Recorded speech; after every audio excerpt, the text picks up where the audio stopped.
And it cut that right away. All right, cut out you.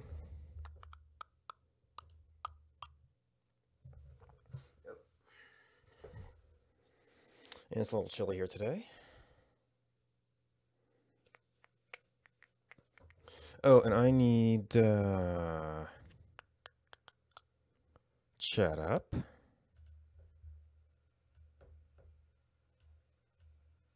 There we go. And I probably need to get that chat down there. So many things to watch today.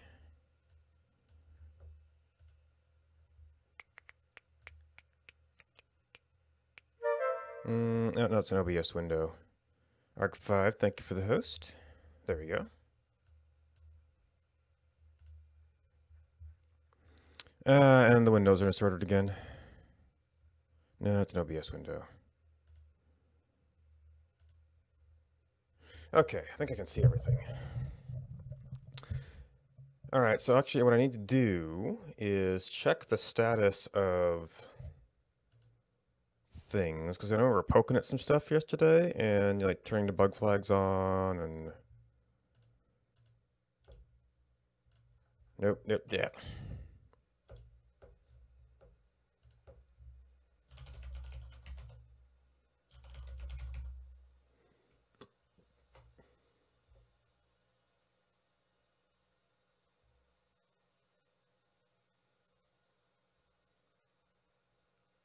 What?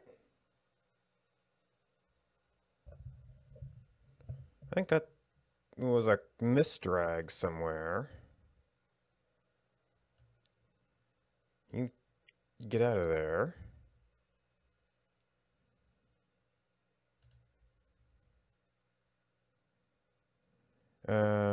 Bin, these were just test files.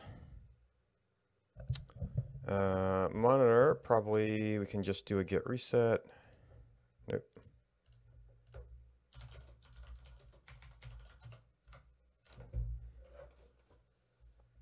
Oh. It's running right now.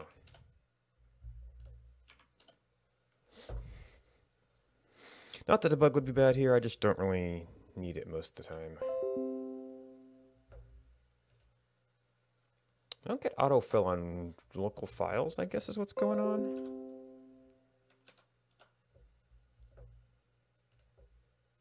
All right, so I'm not actually dropping frames at the moment, thankfully. So we might have to like see about setting up some dummy data or something here. Because when I'm dropping frames, then I reset things, it's like there's like this diagonal line from here to here. It's just very ugly.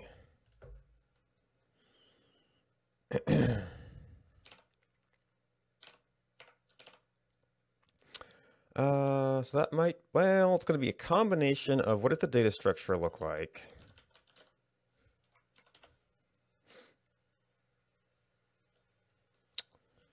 Program message, update. Oh, did I move my model somewhere else? I did.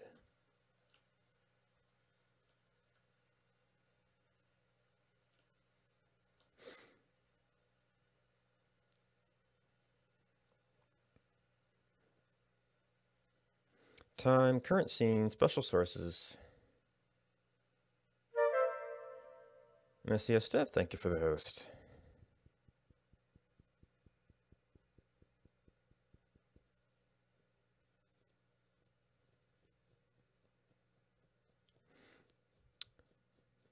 All sources, recent status.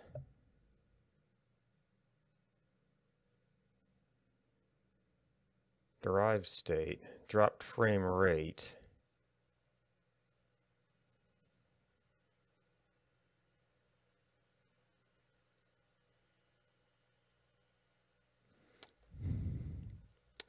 So where is the frame data stored?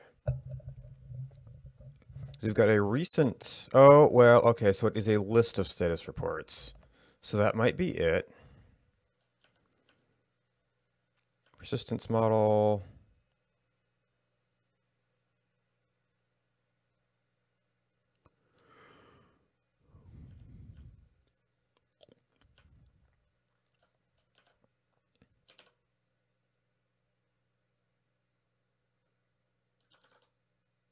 So view is going to be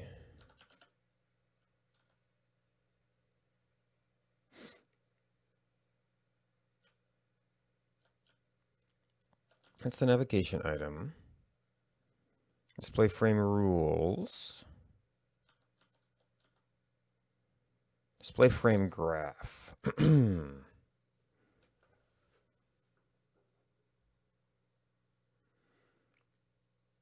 So we are taking a recent status.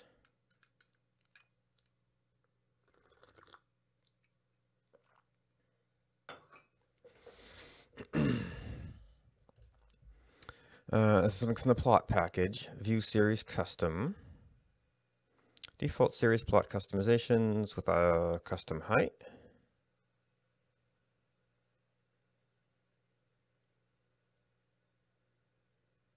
And we're doing align at total frames to give us a, it's auto scaling. So it's every two, it's when we're running, it's update every 2 seconds, running at 10 frames per second. And then we've got an area plot, which is thankfully 0 right now, with diamonds, num dropped frames. And then we have something called extract series, which is status report to int,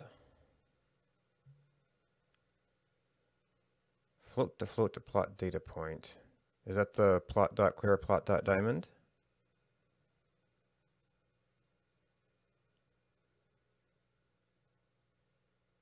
List of status report. Returns a list of plot data points. So data, recent status, map selector. Diffs is map over 2. The 2 lists offset by 1.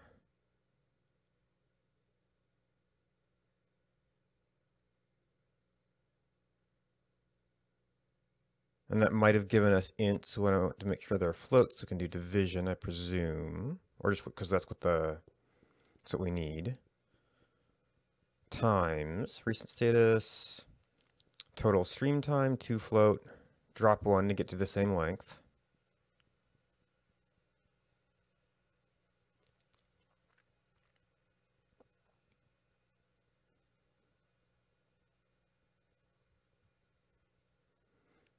And then map it over the data point method, which comes from the plot package.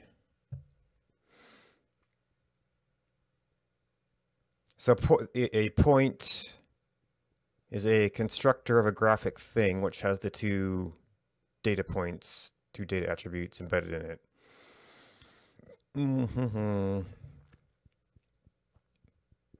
So I think the issue is that plot is trying to auto scale.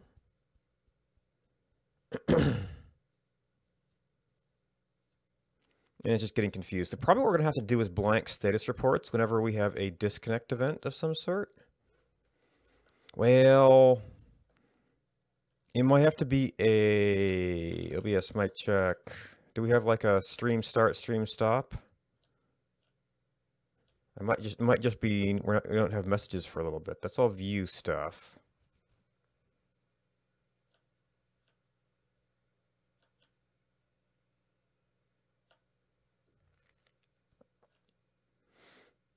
Okay, load it to the connection timeout. OBS. Okay, response. Okay, event. Okay, we do have update event and update response. This is going to be mostly an event type of thing. Explicitly ignored event, switch scene, scene item added, scene item removed, scene invisibly changed, stream status.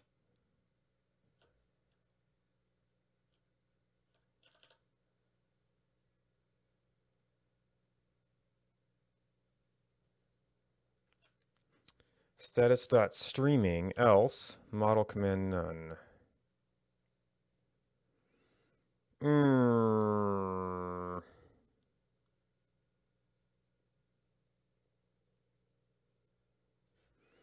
I didn't have this up before I started, so I'm not going to even see that. We don't get stream status messages.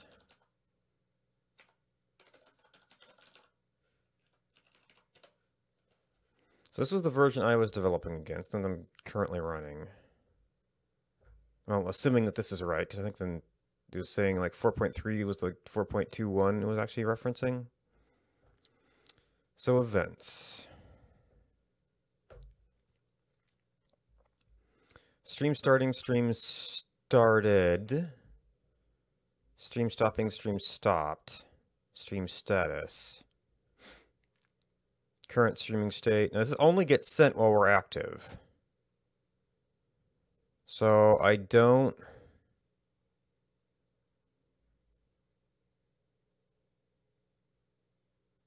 know that I can really use that.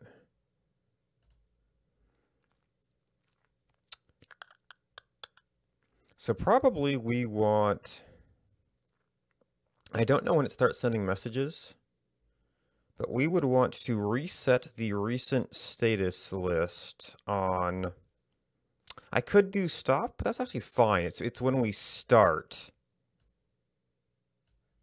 Probably started.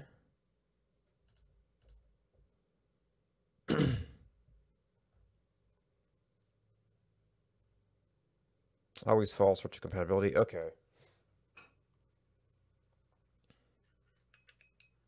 So these just exist as events only, no data.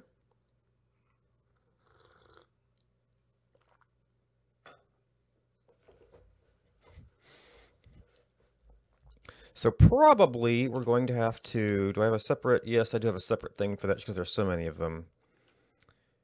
Ignored event. Okay, so these are events I see regularly. I just want to be seeing in my list. Yeah, not a node event type. So we have stream status and probably stream started, which has no parameters. So we're going to take stream started out of the ignored events.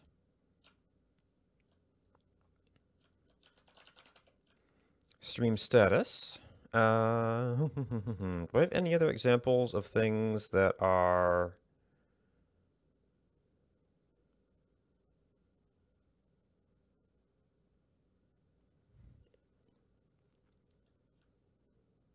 just?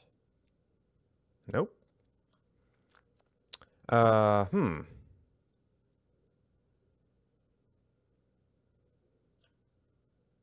Where do I call these from?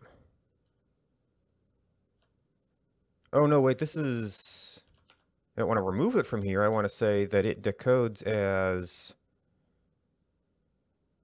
oh, you know what, actually, this is going to succeed as a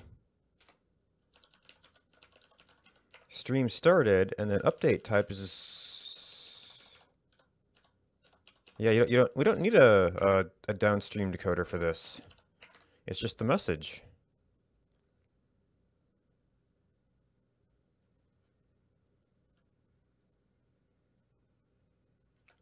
And then, yes, we have not handled the pattern now. Yes, WebSocket. No, not OBS WebSocket. OBS mic check. Event.stream status. Event.stream started. We want model replacing recent status with an empty list. Command.none.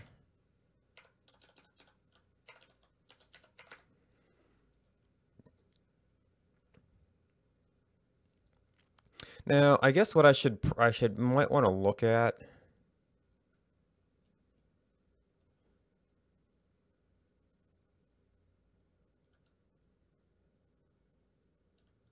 is, does that mean that I should like attempt to connect? I mean, I should have already been connected.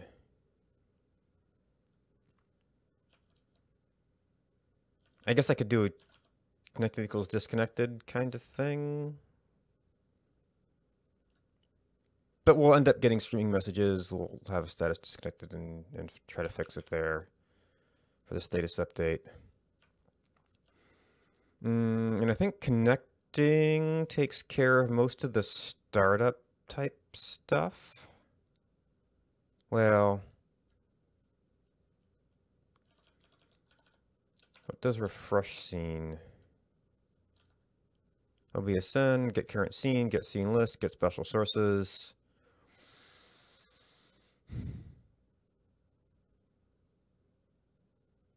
Yeah, this makes sense if we've recently connected or authenticated. I don't think just starting the stream is going to break anything there.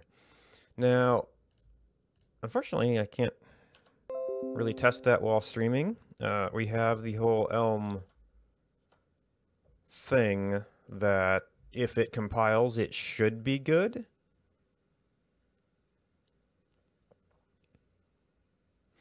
Because that will clear out all of these old numbers, which seem to be greatly confusing the the auto scaling of the plot package.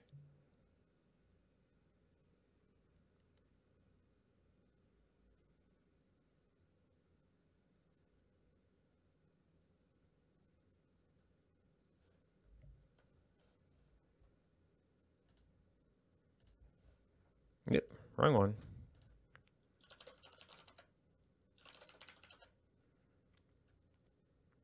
All right, only the things we expected. Reset, status, history on stream started, message to avoid, well, try and avoid graph problems. I mean, the only way I could test this really would be to try manufacturing some dummy data that look like a reset. So I had a couple other things I wanted to look at. So we hope that's done. So one thing is that when we come back here, nothing here or anywhere says where we are storing our data or has any information about that. So it's going to be in the view somewhere.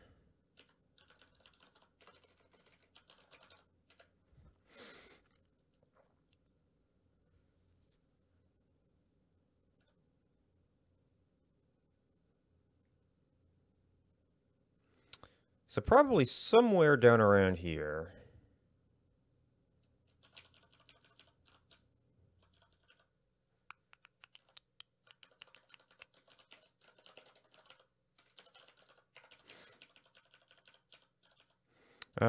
Not going to be a link. I want to make that one.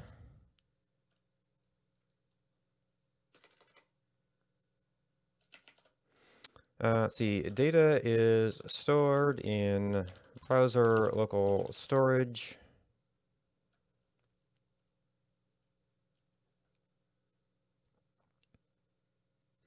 And will not be synchronized between computers.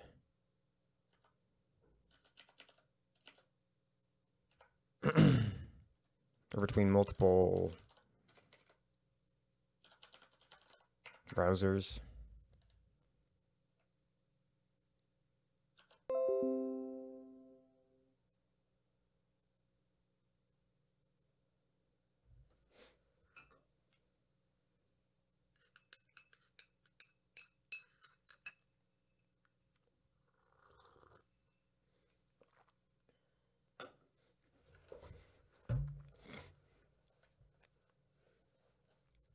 That's really all we need to... I could possibly...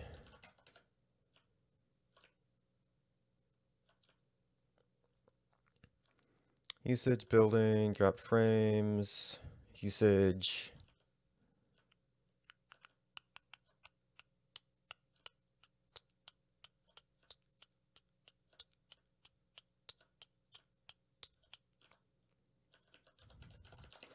Data is stored in browser local storage and will not be synchronized between different browsers.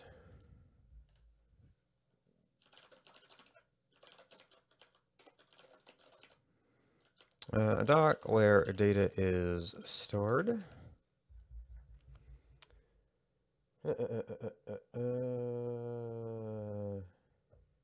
Oh, I checked that off already. All right.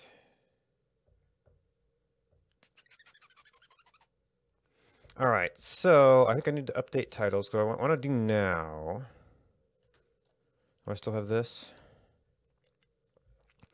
I had a problem yesterday where I think what happened is the type of this got flipped. So it looked like it wasn't detecting my mic status properly, but in fact, it was just the data had gotten wrong in the one I was using on a regular basis. So it looked like it was something weird with the one running off my actual website. Let's see.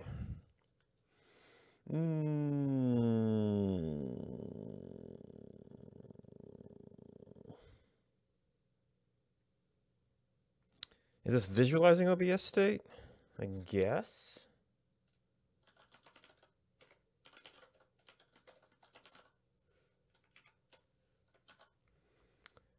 All right, so we update that. I go over here, we update this.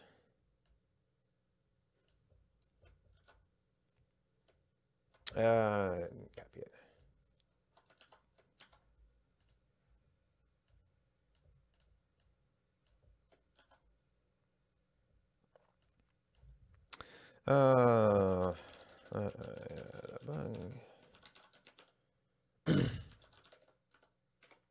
That was just a setting that got flipped. Going to try and make that more evident. All right, that auto updates. Do you even have a way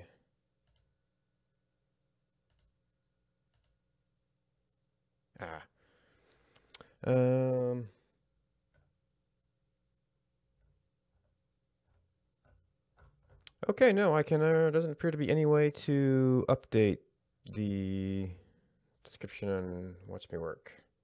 Okay.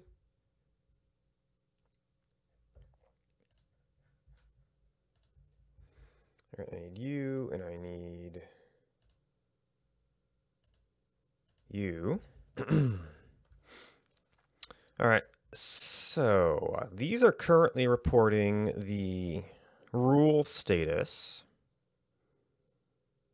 So I'm going to need some different way. Now I could have another little tab that's like, show me what the current OBS status is. This shows me if it's visible, but not what the current status is. And then I'm going to have to do something with this. So maybe what I could do. Oh, and this one isn't even set up for my other one has different values for some of these. So I think you might be a little bit longer, and you might be more like, oop.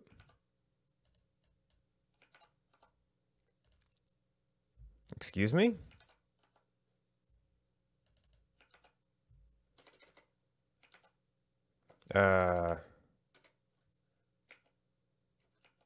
It's like I'm pressing. Okay, apparently I also have to work on. Okay, new item on the to-do list.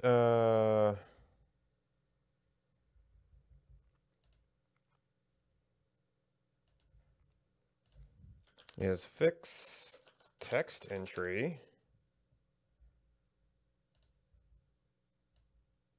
I thought I actually had that working, and now it's not working. Of course, now I have to go update all the statuses again.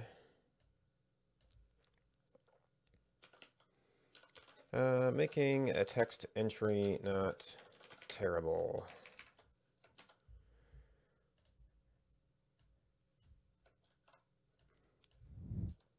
Elm state sync does not play well with HTML input controls.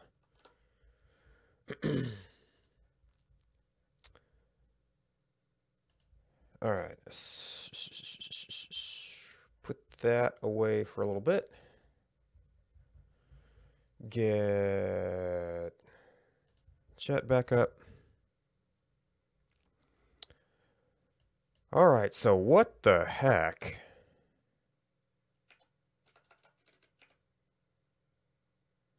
Am I rounding to fives, maybe? No, I'm not rounding to fives.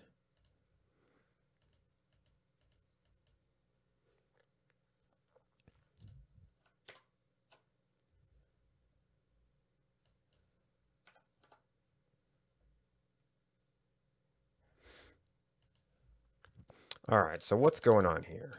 View.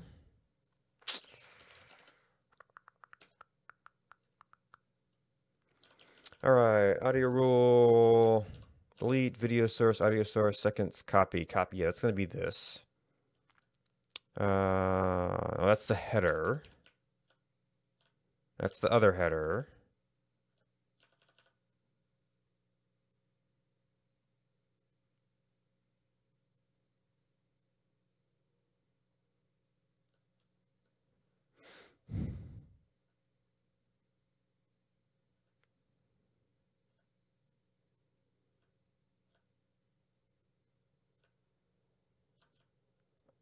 Display rule set.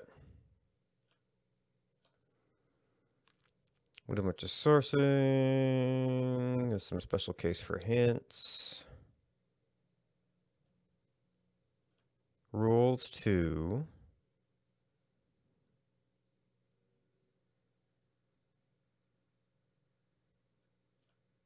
Display default rule.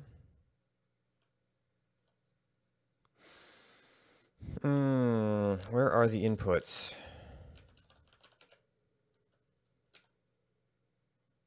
Not a checkbox. Audio rules seconds. Attributes min on change target value int set timeout key.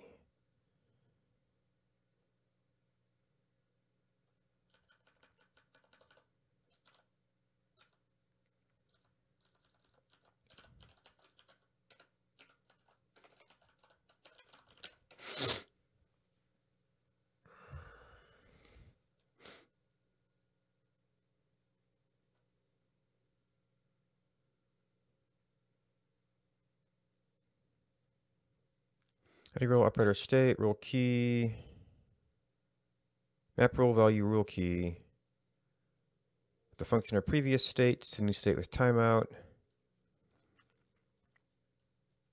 update active and persist.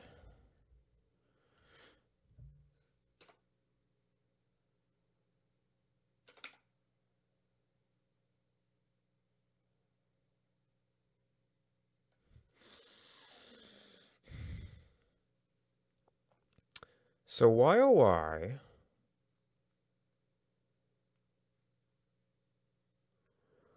are you overriding me?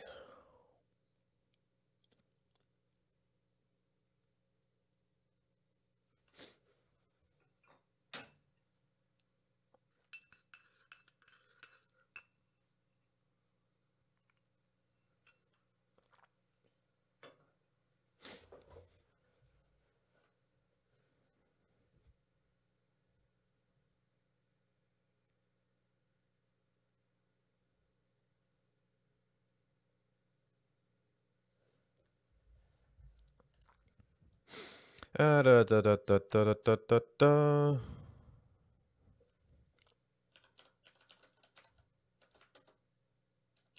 Debug.log. Set timeout with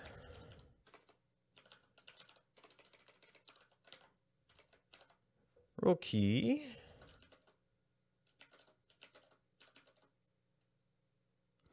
No, it's plus plus, isn't it?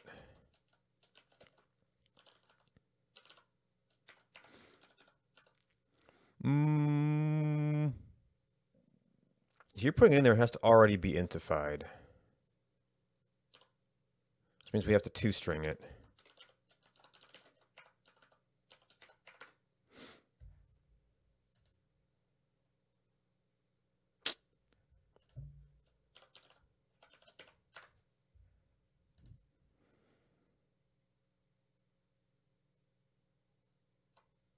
Oh!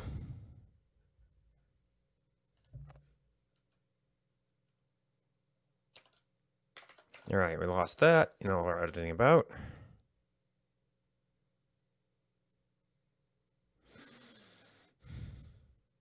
Okay, rule key is not a string. So more parentheses. I guess you're calling a function instantly parentheses. You have to, by the time you realize you need parentheses, you have to back up here.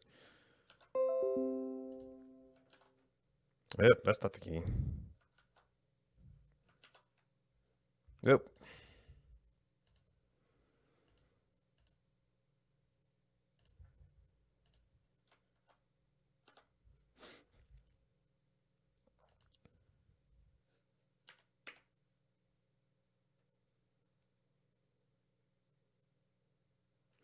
Oh, you know what? I had this set up. Oh, so if you're doing... So probably what's happening is that we're getting a status message from OBS.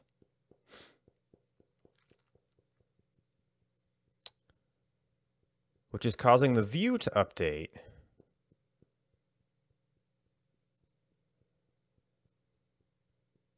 And override our changes.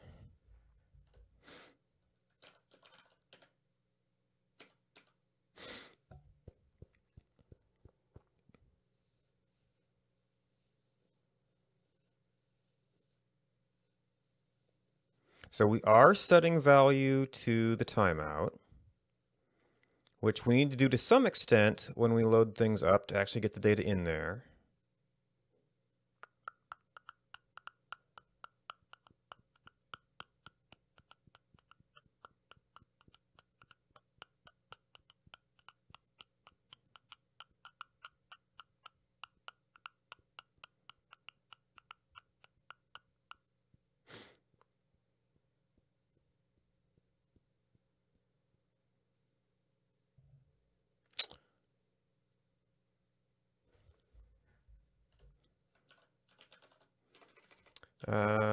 Elm, well, text input isn't actually that big of a deal. It's more especially it's numeric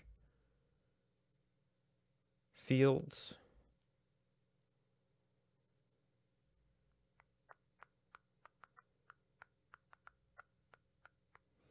No, because it can output someplace else. It's not.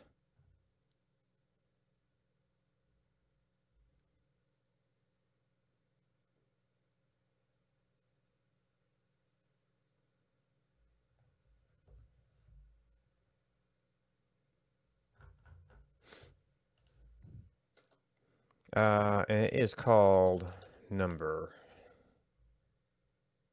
How to update model based on input type number.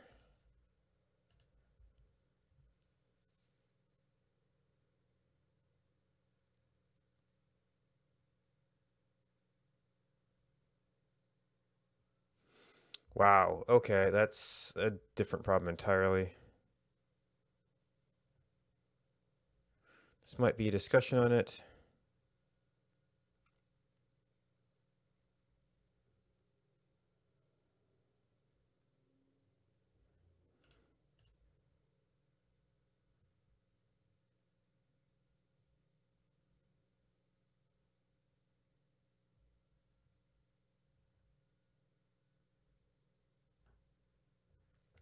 We're not even talking about Elm anymore.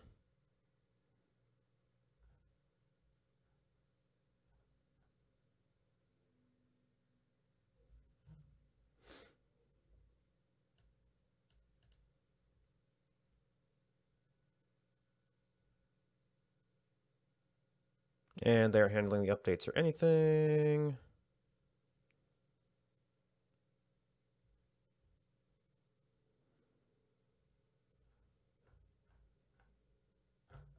Okay, I need to see the code for this.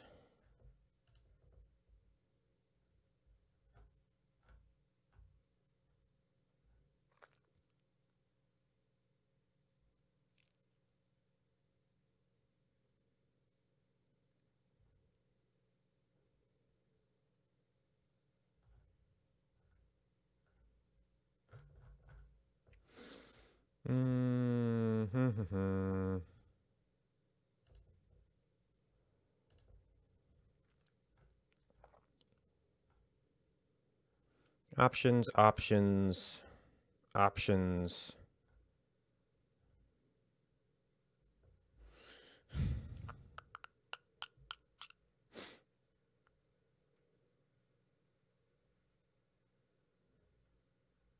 In attribute, html.input. On input, string to int, result to maybe, options on input. Right, because it to int can be a... Which is exactly what this does, yes?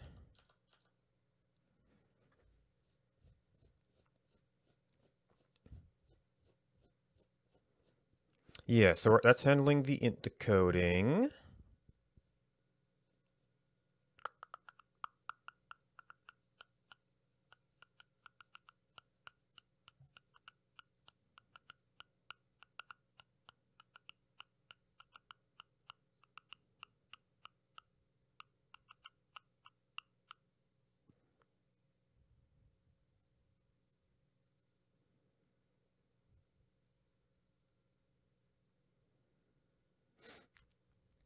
So the problem is that we have asynchronous events that are triggering an update.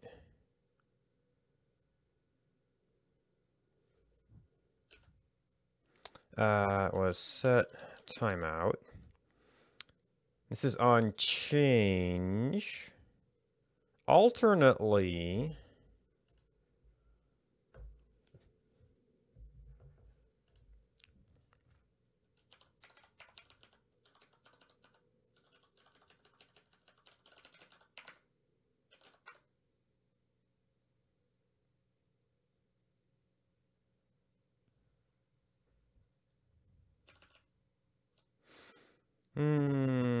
events.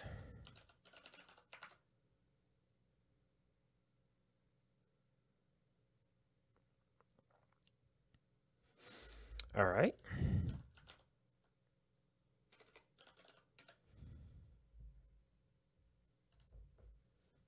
Oh, no, actually HTML is a separate package. Events. Oh, those are mouse helpers on input.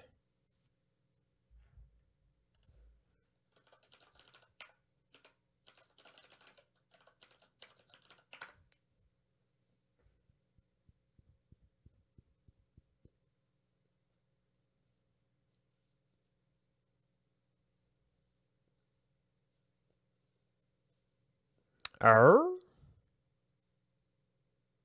string to message.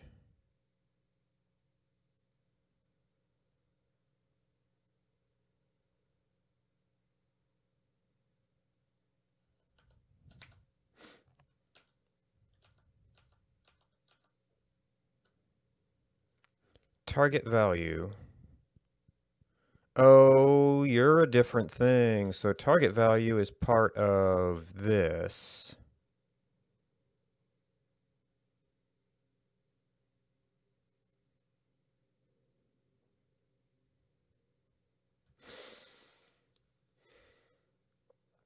On input wants the string to message.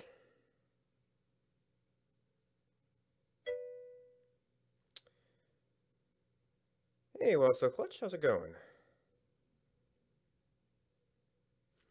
So target value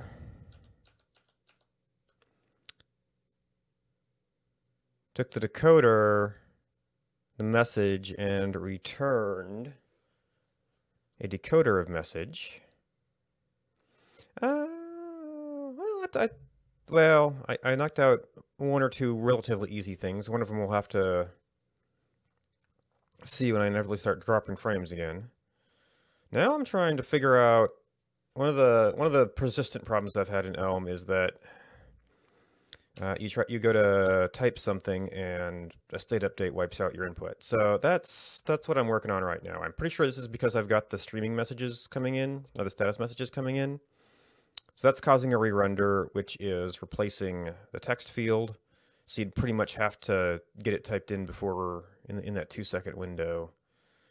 So I can try and get input messages, or the individual character changes. I mean, if you start changing a value, that means you could get an alarm before it registers. If you're editing, well, if you were in an alarming state, I guess. So this isn't actually an issue if everything's good.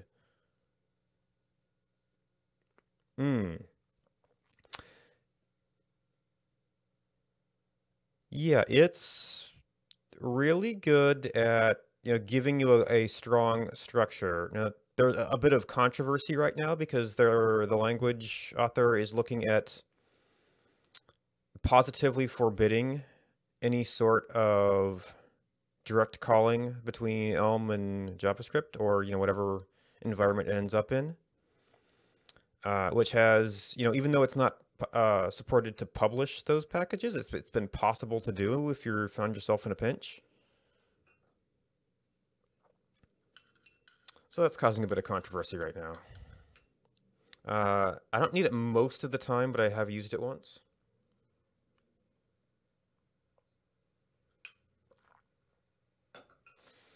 And that one time, it was not a life or death thing to have it that. It was just way more convenient to have it be a synchronous call.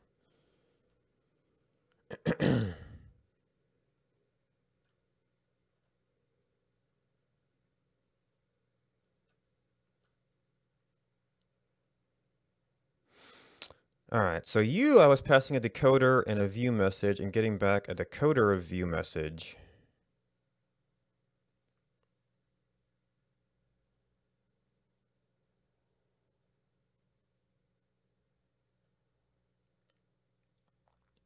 Which is what the custom on change event wants. So it's pulling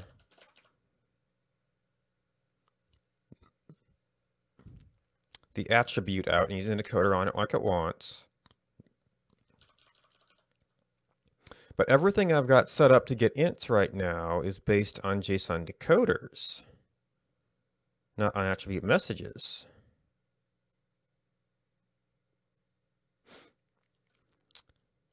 So in order to translate this to an input, I would need to run my int decoder.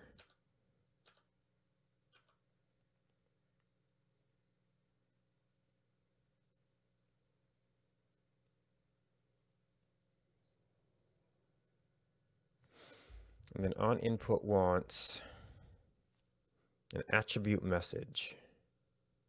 No, it creates an attribute, but it wants a string to message. And that message is set timeout.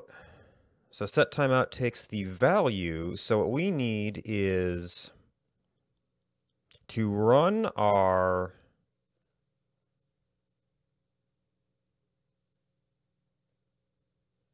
well, what is set timeout taking? It takes a rule key. And it looks like key is what we pass down here somewhere. Yes. So that's going to give us like an index into here. The set timeout key is the thing that's going to wrap. And set timeout, okay, so this is set up to, ooh. Well, I think I've got, I do have a none. This takes an actual int. Where do I dispose of that?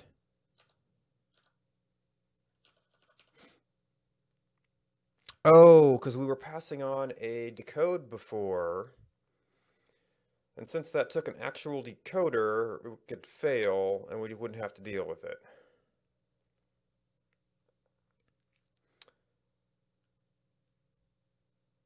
So the problem here is that if any intermediate state happens, the only thing I can do with an integer... Well, no. It takes a string and returns a message. The message could be none, essentially. You know, at which point you might want to just do this from scratch. JSON decode.succeed.fail. So that's the decoder.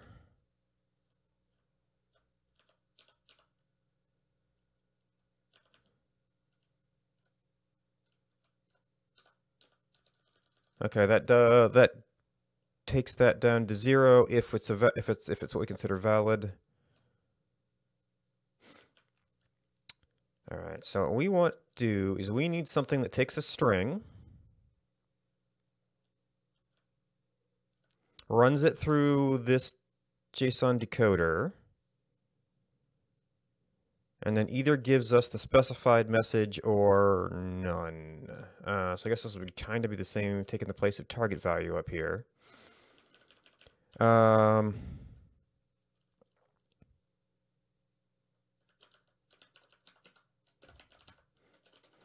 Which takes a JSON.decode.decoder A and an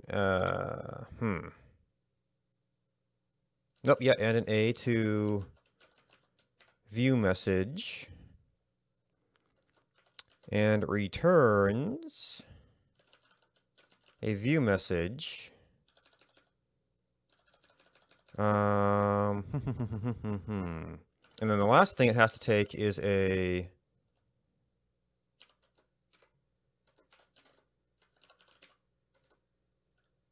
no, yes, because the tail of this is going to be a stringed message. So we'll supply the int decoder, the message that sends, and then the tail of it will curry down to something that will serve as an on-input handler.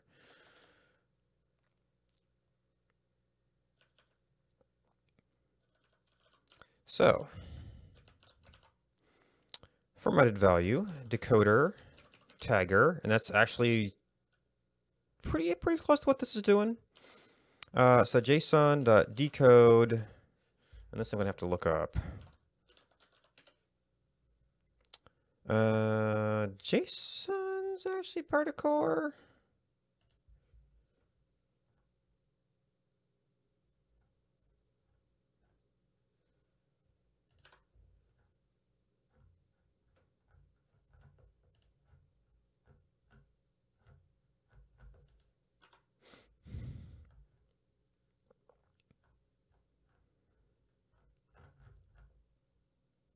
JSON to decode.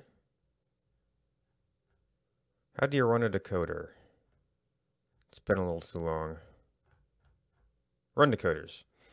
Decode string, decode value. Right, decode string. Decode string, our decoder is decoder. And our O. So I'm probably going to have to actually specify... Yeah, I can only do leaving these arguments out.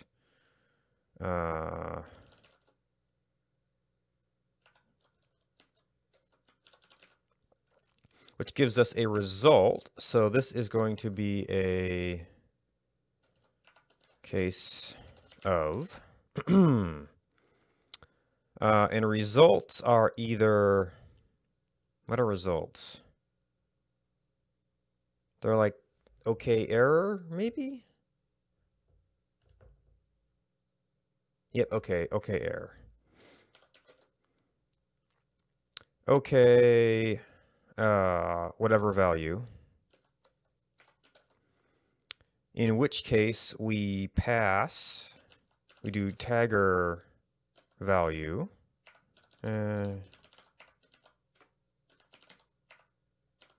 or error.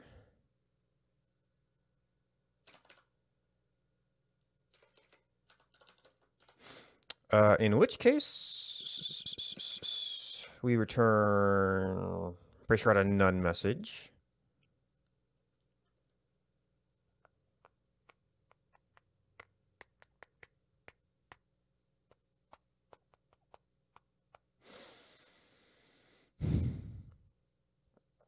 So I might be able to construct this to have the tailing string, but that's not, I don't see a big advantage to doing that right now. All right, so this was set timeout, and we want you to be formatted value of int and that thing. Okay, it compiles.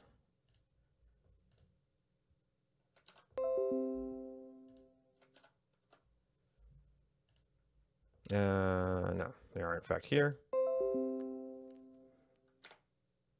Oh man, that's that was some solid fail right there.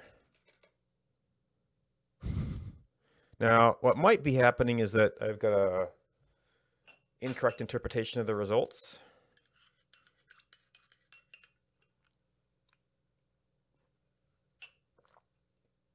So it's not actually, so it's, well, yeah, so it's sending back a message which is causing the re-render. And then it's just outright overwriting it. So I guess what we have to do here,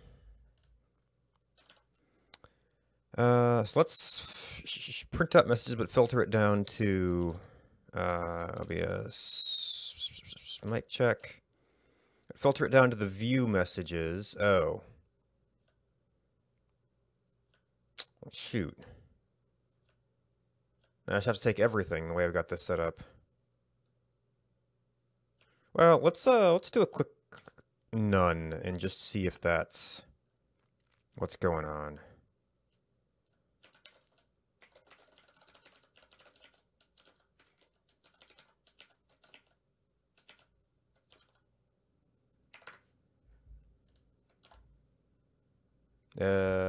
No, that was a new tab.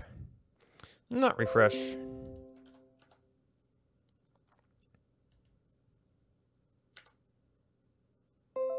Okay, that's telling me that I've messed up my JSON decoder because there's no reason that an int decoder should fail there. So formatted value, we try to parse an int.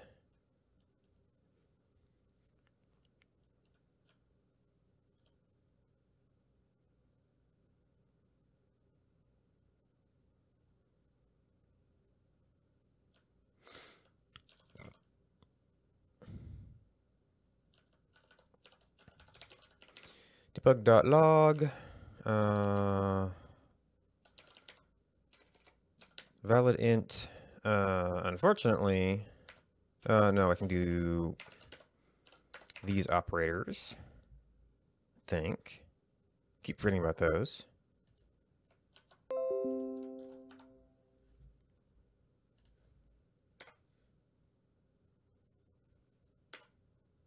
Wait.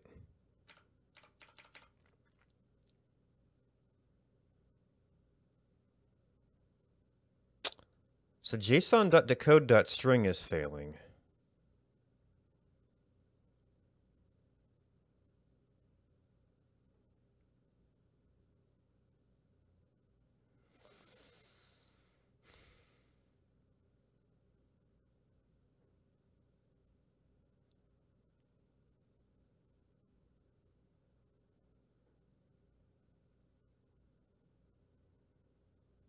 Is what that's kind of telling me. We can try to check that. Oh,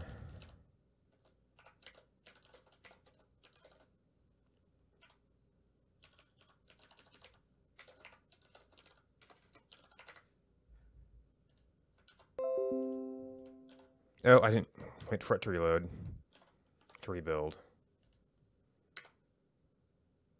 Oh. Okay, so it's not even getting that far.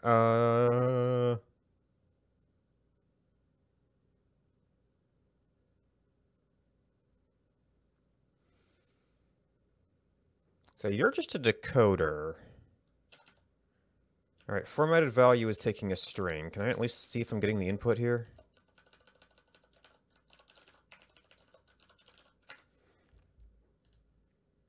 And it's matching the time sequencer, so or type signature, so everything is happy there.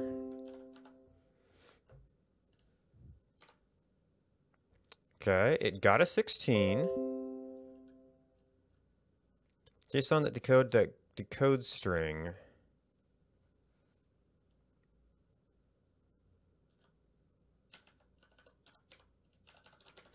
Debug.log result. I almost fat finger over when I'm doing that.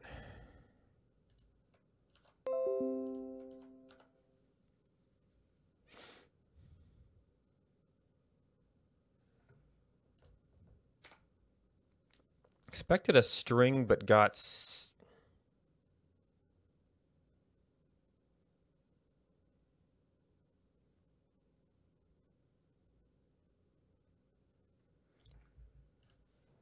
What? That was a string, right?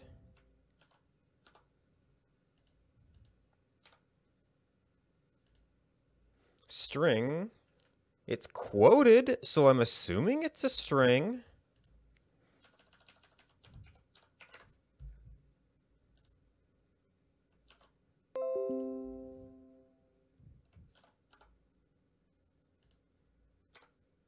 Yeah, if it was an int, it would be... Oh, so something farther down the line in the decode process.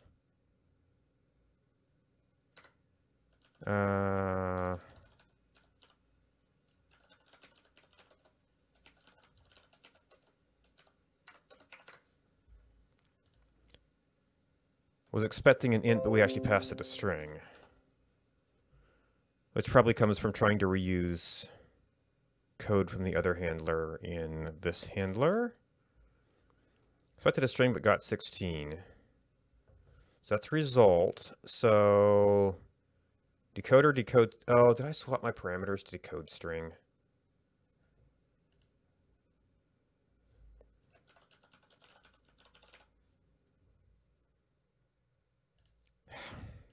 Okay, that's useless. Come on, you can scroll. No, decoder string.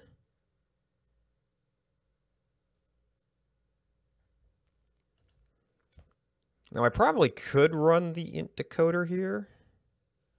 Oh wait, was it saying expected a string?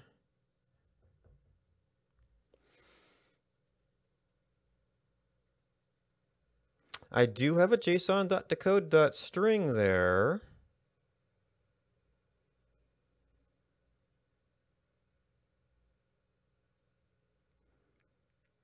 So the thing I've got is an Elm string, not a JSON string.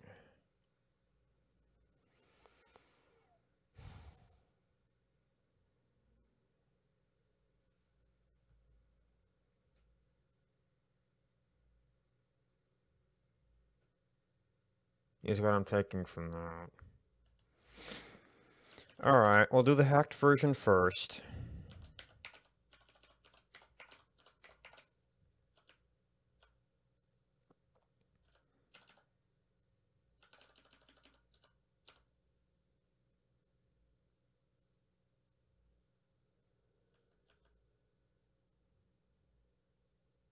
Now this is a JSON.decoder.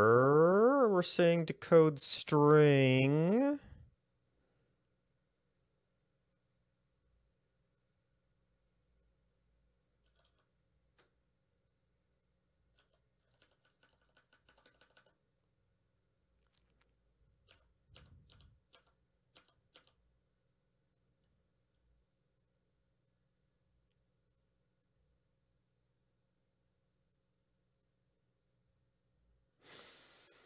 How do we make a decoder? Is that just a map at that point?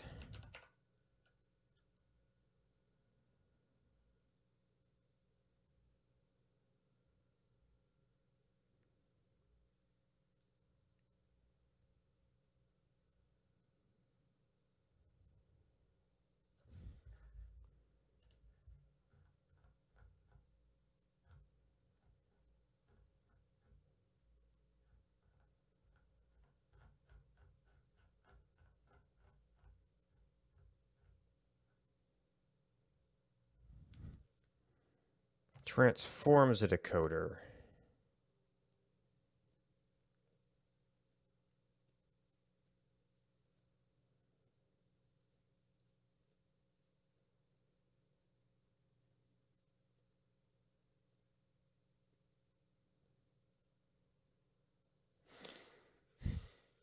So I want to call the code string, a straight up string.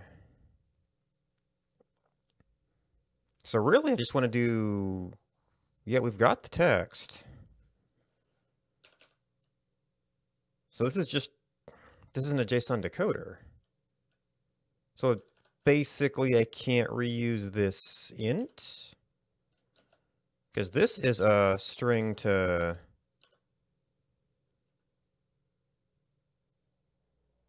No, it's a string to result int string.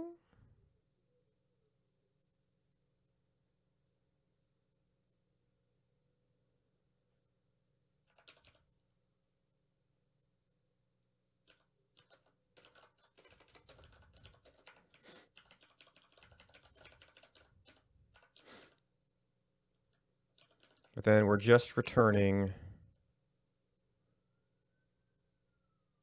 Now we have a definite JSON decode succeed fail.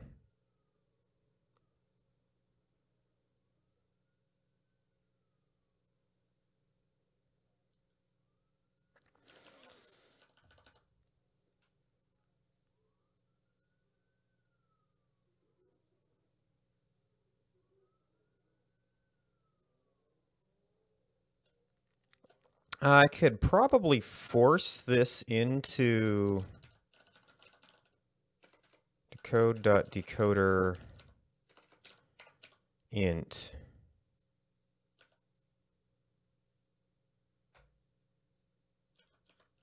Because a succeed and a fail are decoders. And then formatted value. Oh, geez. I actually have to pass this thing in here.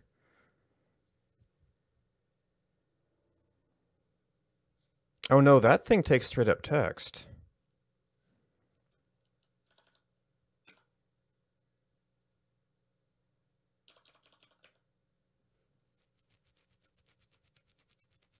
So that doesn't fit into the decoder box.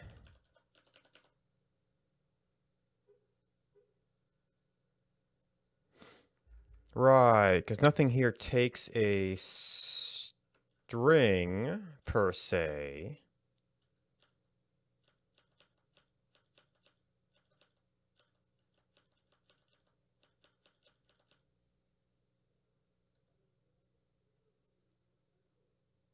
Right, so when it's trying to decode a string, it's looking for a string with quotes. We don't have a string with quotes.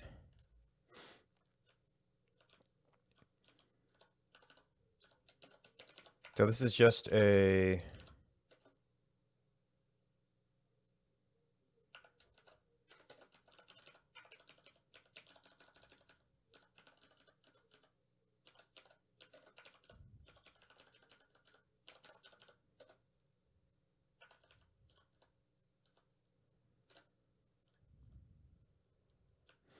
And then it's not a decoder. Oh. It's not a decoder. It's just a function of string to results.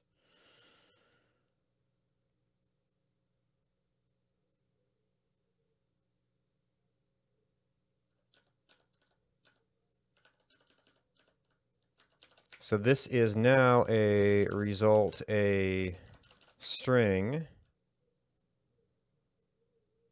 No, it's a function of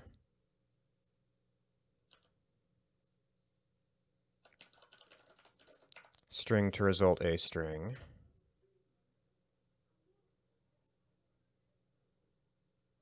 And we're not JSON decoding anymore. We're just calling decoder on the string. Might be an interesting exercise to try and make this work with decoders.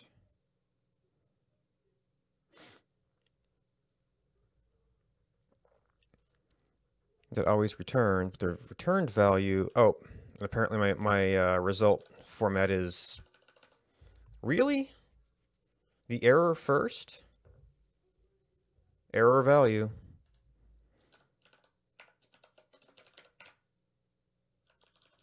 Oh, I guess that would allow you to query this as results with string errors as that. And then you can punch in whatever.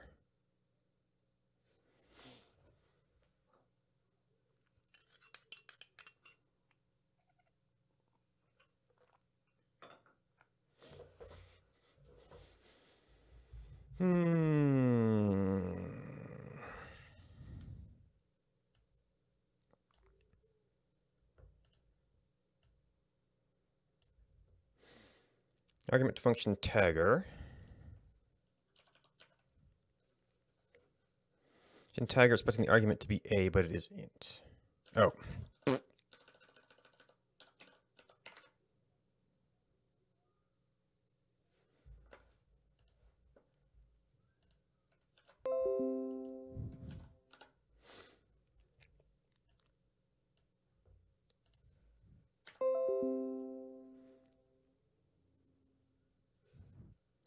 All right. Now, yeah, okay, so we've got one little problem here, in that blank is not an integer. So you can never delete the field, which is really terrible user experience. You would have to play games like this.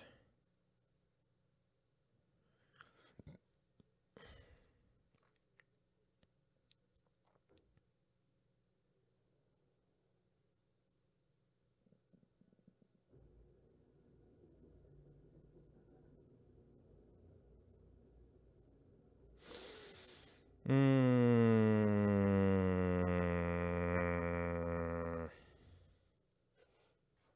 I should keep an eye on time.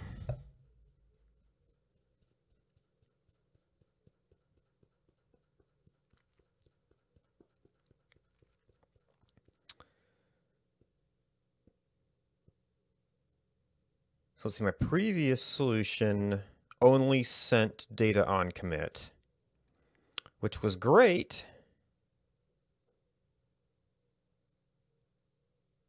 Except that the status updates from Elm are causing re-renders that are wiping out my input.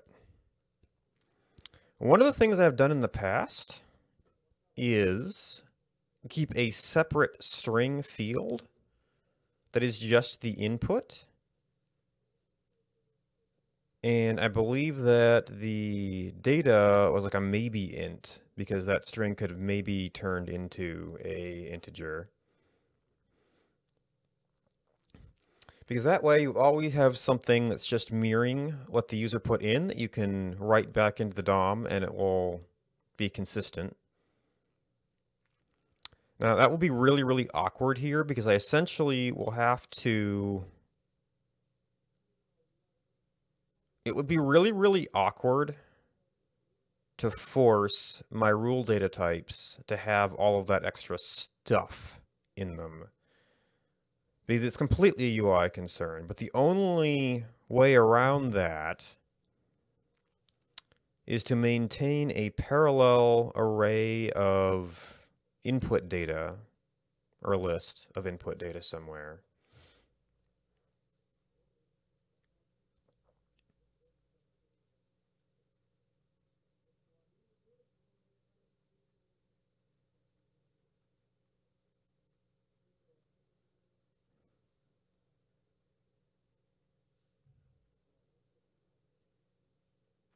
which raises all the problems of trying to figure out which things are to match up data, essentially. I'd probably have to do something like where I've got this rule key. I have to keep it some sort of keyed thing to better handle removals and adds and such.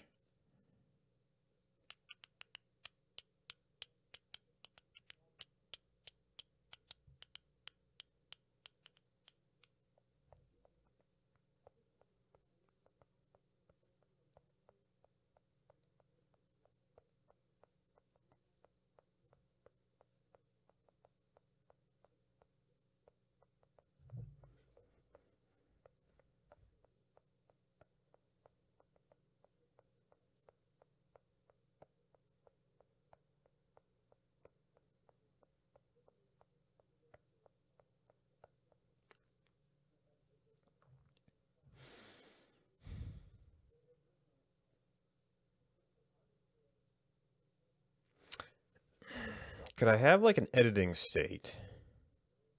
Well, it's still going to have to be a parallel data structure, but you could only have one editing state at a time. You wouldn't have to maintain it for each of these. An editing state tied to a rule where these were not input boxes. I honestly don't see the real need to have the ups and downs here. And selecting one would turn it into an input box. You only have one.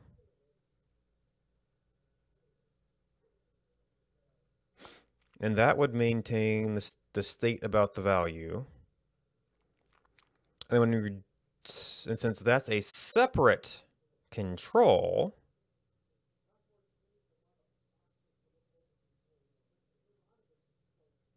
or actually, just an input with change events would be fine.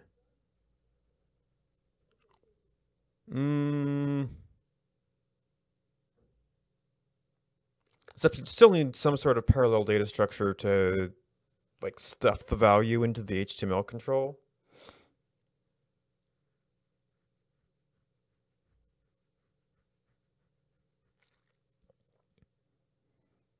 Because you need to pre-fill the value. Because you want to work from the existing value.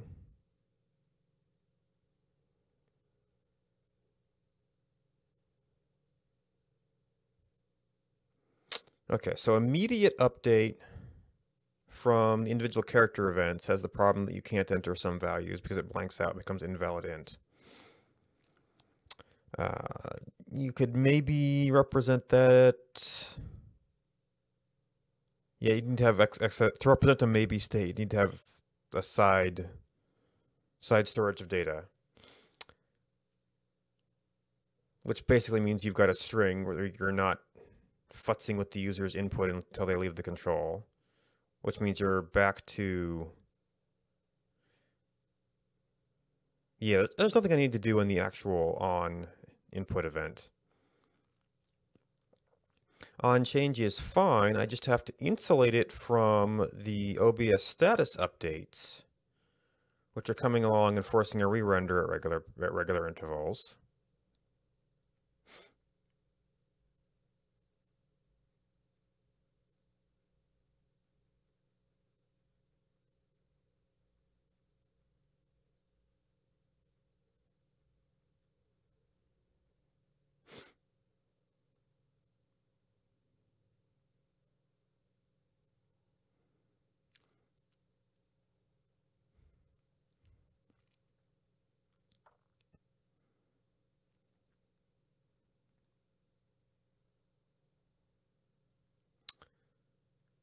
Which means that I have to copy the state somewhere. And now I've got a data synchronization problem. If I keep all the state around all the time, I have a data synchronization problem where I have to make sure to update that parallel data at all times, except when the user is editing it. I could track down all the particular events that touch that and then just pray you continue to do that as things happen.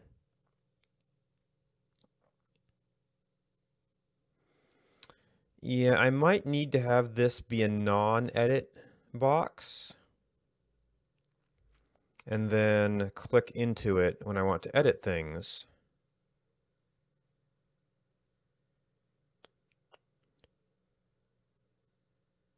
Then have one edit state with like a string and maybe int or something. And then, oh no, I don't need interactive state. I just have to have a box. And when we get the change event that the user has left it,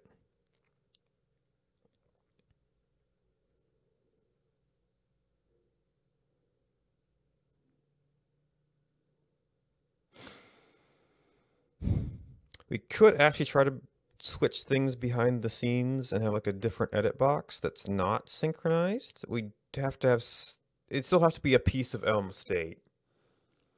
Because we have to get the value in there somehow. And it's like whatever the current value is at the time you start that. So that has to be something we update in update that's represented in the view.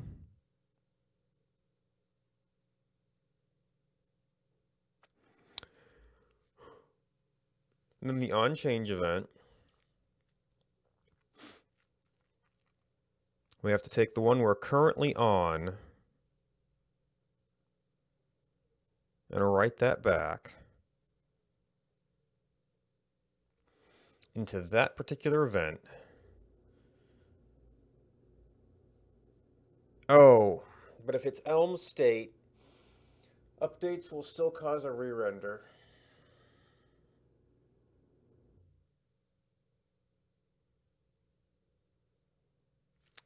Okay, so what about this? I saw something just a little while ago, and all this input stuff is essentially garbage at this point.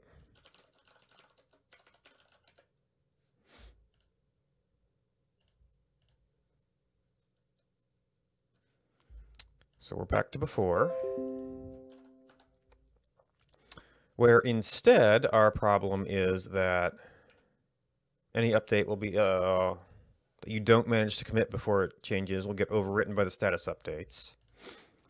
I'd seen something about if you use keyed items,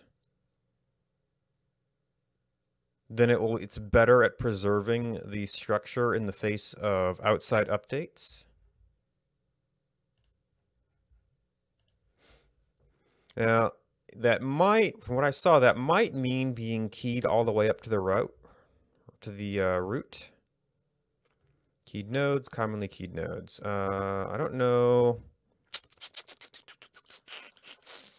Display rule set.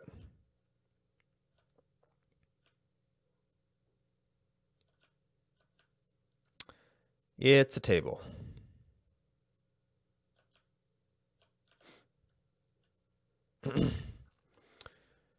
All right, so these are just helper functions. Unique identifier to each child node.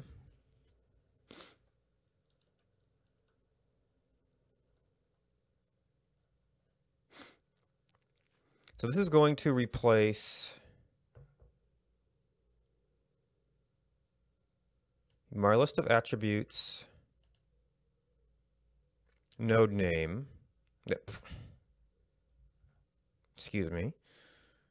And then these updates have to be keyed. So this would replace table. Oh, and we have to import this.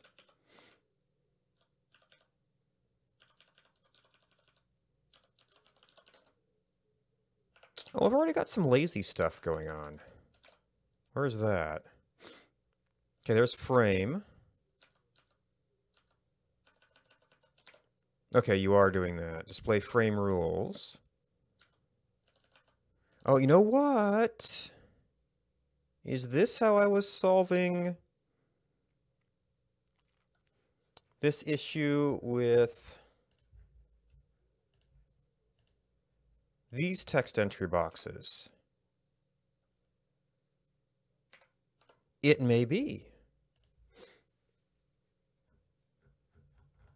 Oh, wait, display result. Okay, we're already using lazy for display rule. Display default rule.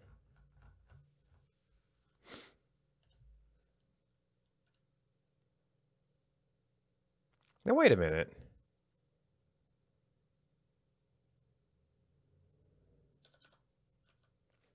If lazy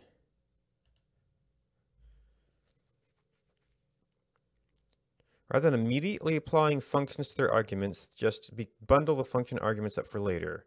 When diffing old and new virtual DOM, it checks to see if the arguments are equal. If so, it skips calling the function. So if rules are lazy,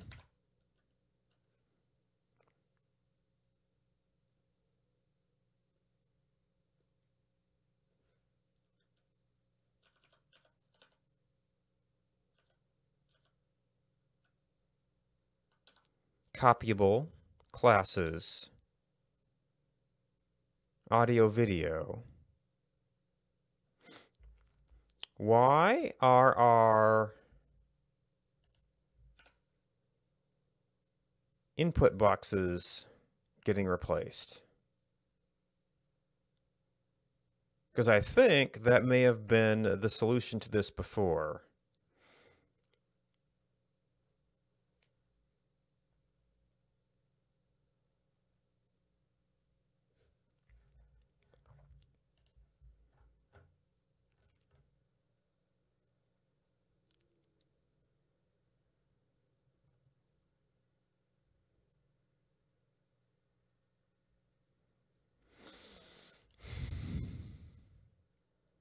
Yep, there's your row. I mean, keying it, I would think would have a similar effect.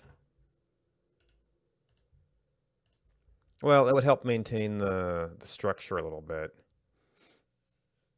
Help make DOM modifications more efficient. I could try to do both.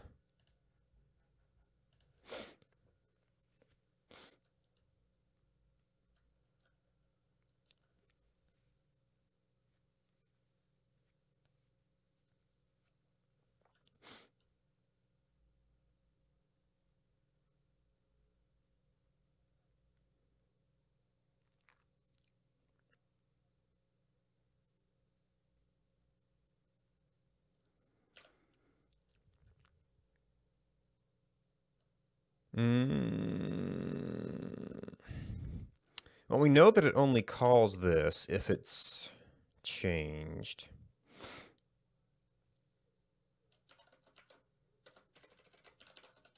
Let underscore equal debug.log display rule. This is going to be very annoying.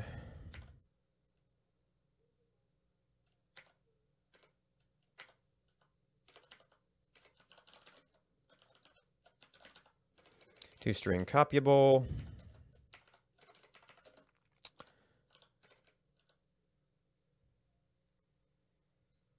I don't know if you can two-string classes.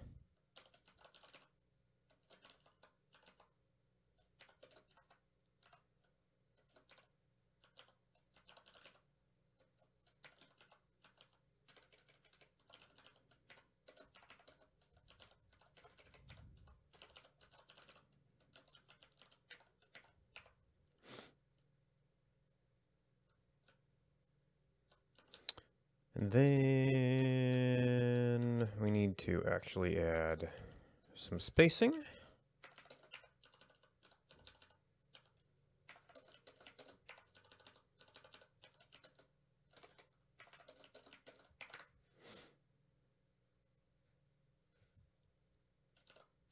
In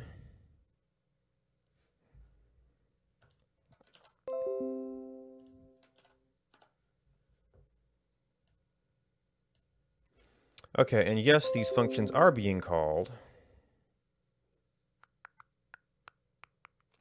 despite being lazy,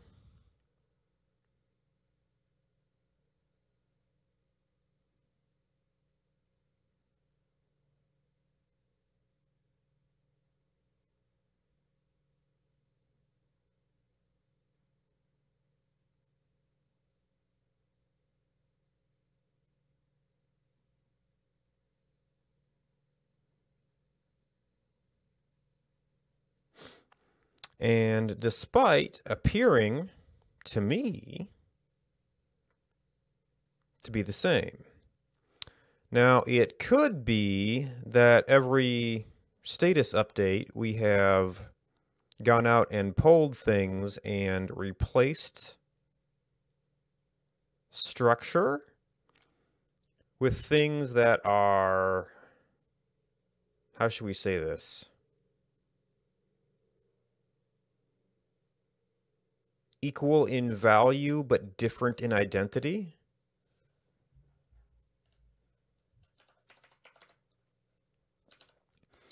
So let's have a look at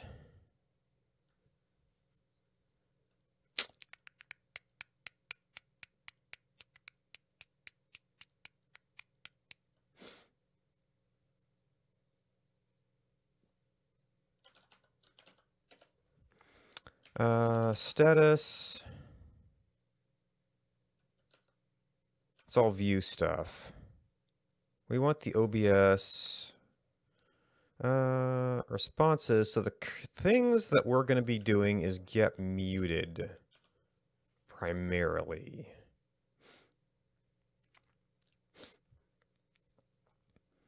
So to neuter this for now, we need to do you and model command.none.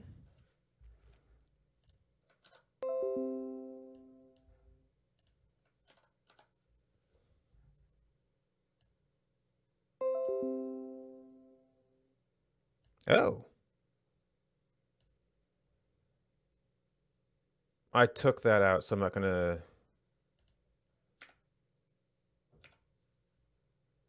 Okay, so that's definitely something... Oh, we also have get special sources.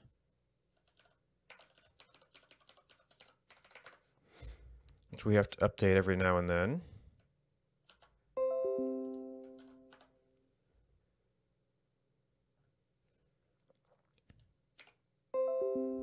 Okay, you're not it.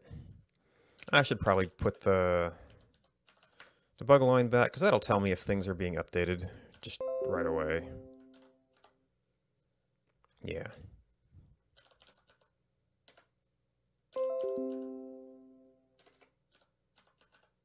No, not WebSocket. Mic check. So response.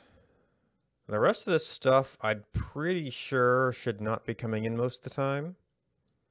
So I'm not doing stuff. Not starting. So basically it's going to be status.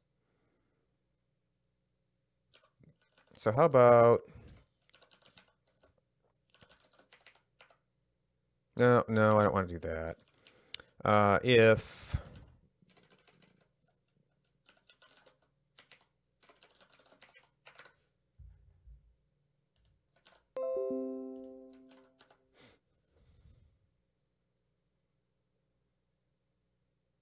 Nope.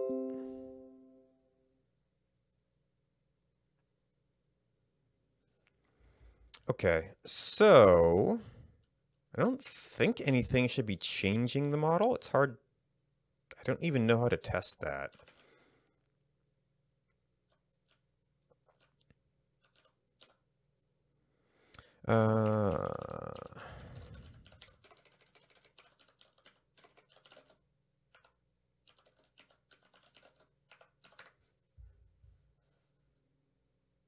Oh, and now at this point, I'm going to need to get rid of you to be able to see that.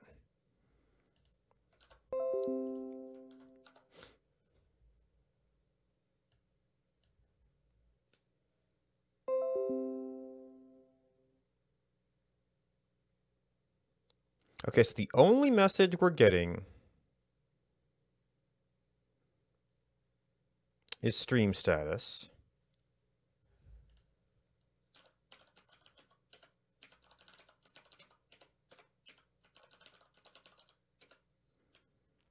Which we think we've neutered.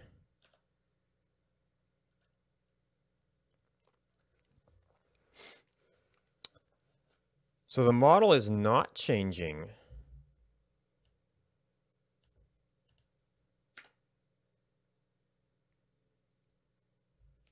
And yet, it is re-rendering. So lazy is not saving us here, for whatever reason.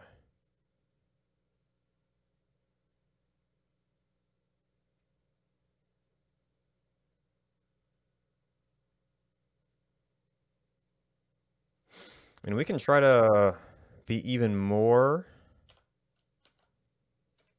strict about this. Just to make sure nothing's changing.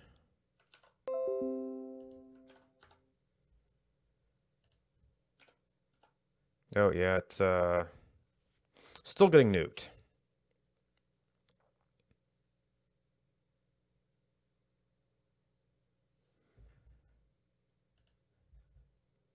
All right, can I just...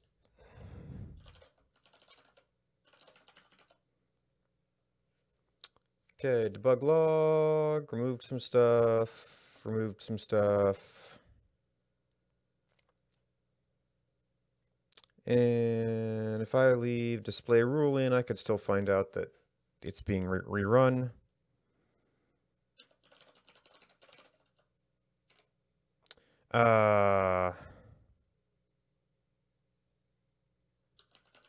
Is it update for a single file?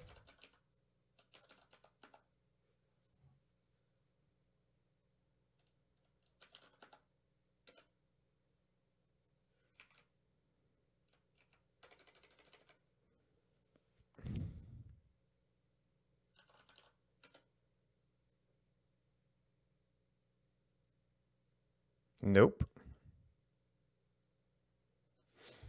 I've forgotten the command word. Git undo what do you call it? Undo unstaged changes in a single file. Checkout. That's the word.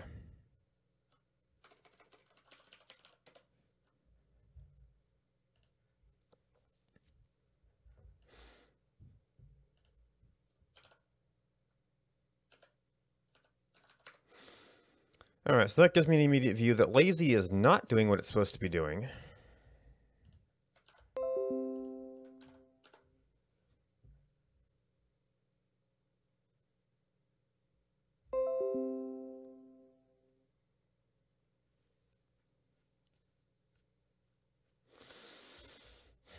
Wait, so what am I missing here?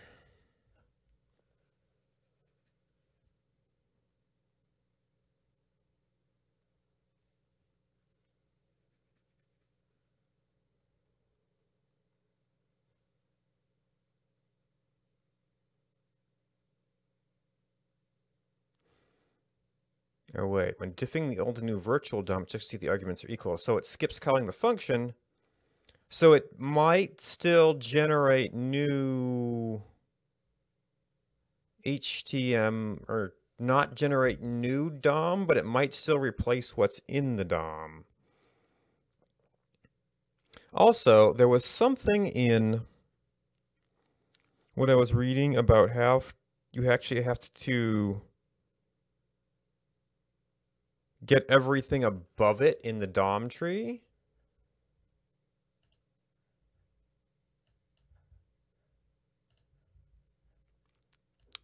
Or otherwise it replaces the entire thing. So we've got our table, got our application, got our nav, we have the audio rules. And do I just not Yeah, so actually the entire audio rules tree would have to not render if there were no changes. I don't know if I'm going to have an object I can do that with. Or a data item I can do that effectively with. Because rule set takes the entire model.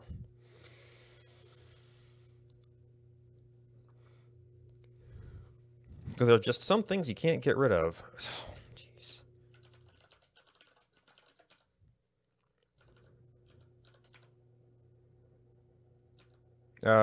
Display rule set. I keep getting the stinking capital model. Wait, am I actually not using that currently?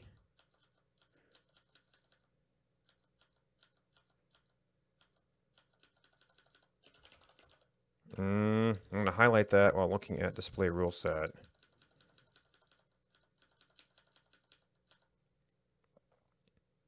Okay, frame rules is using some top level stuff. Display rule set is not using model. That's amazing. I don't know if it will hold.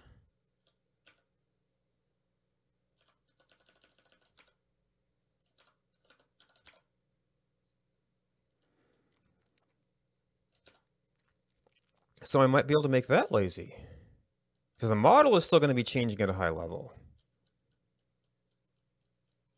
And sources might be technically changing.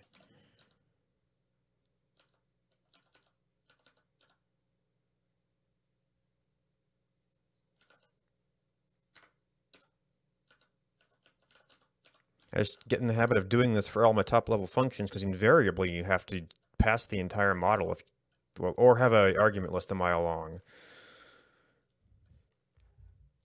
Now I'm going to have to put a lazy around that, probably at least, if not around everything up the chain.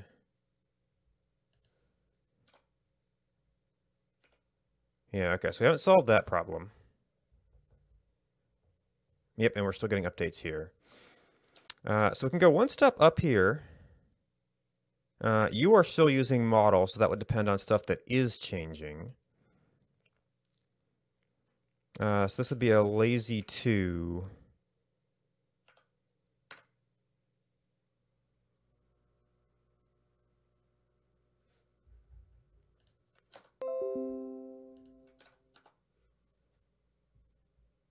Nope, we're still being re-rendered.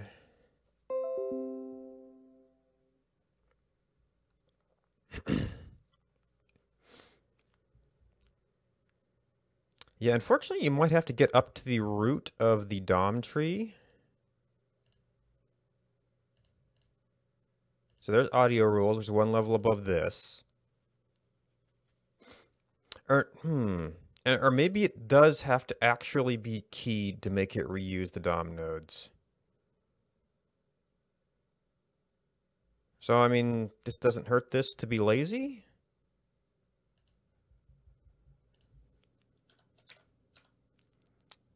Yeah, this is the where we do A or we do B.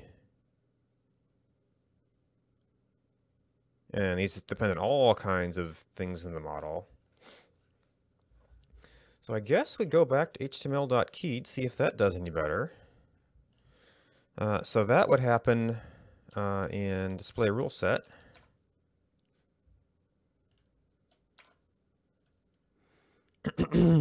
So under do it on our I have to import it. That's where I saw lazy was here. It's like, hey, wait a minute. Keyed exposing. We probably don't want to expose something called node.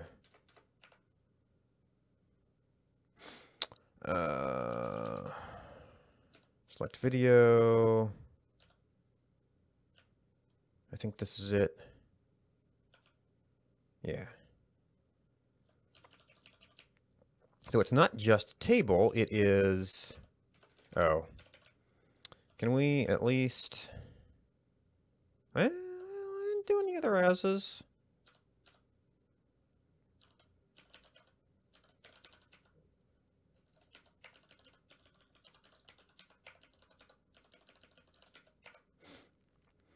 All right, node. Now, the annoying part.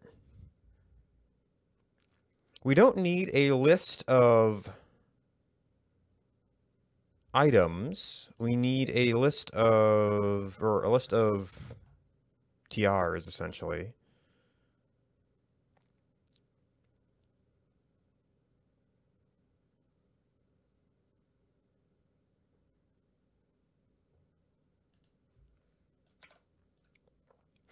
To display rules, a TR.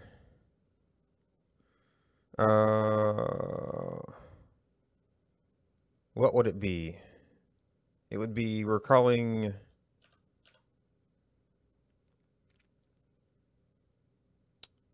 video the video key.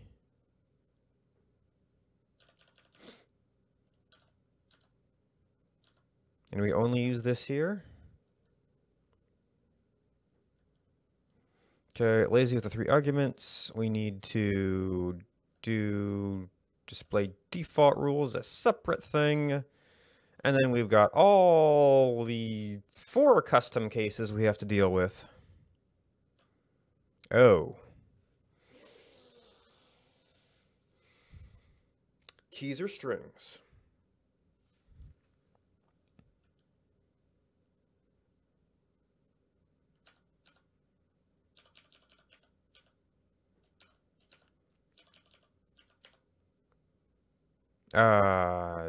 Thank you. 2-string video.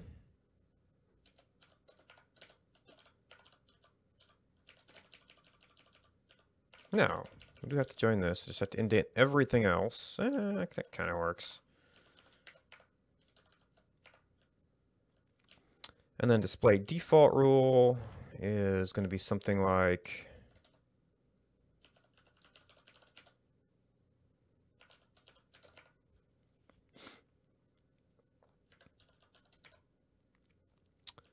and then we need all these other TRs have to have keys. Wait, white space? Nope, I forgot the closing bracket. Now it's going to complain about the data types. All right, so you have to be a hint. You have to... Well, no, it's only doing one or the other. But we're promising it that if...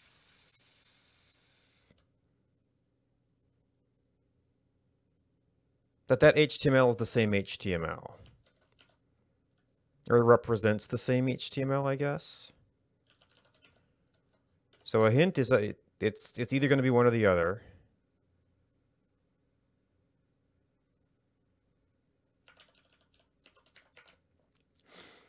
And then we're going to have, what is this? This is the header.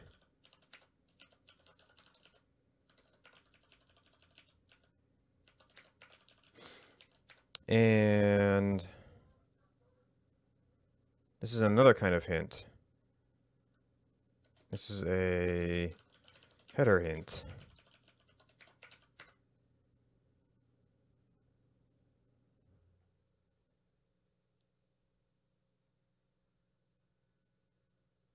Oh.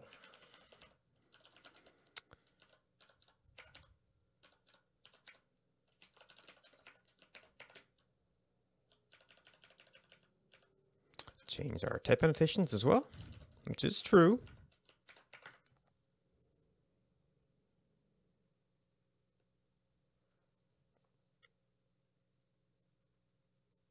Oh, God.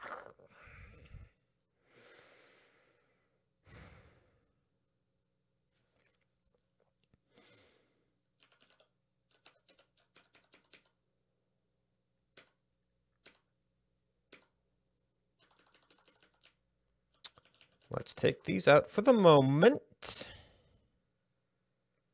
Otherwise, we're going to have to do the strings up top. Because lazy returns the message. Lazy and keyed do not play nice with each other.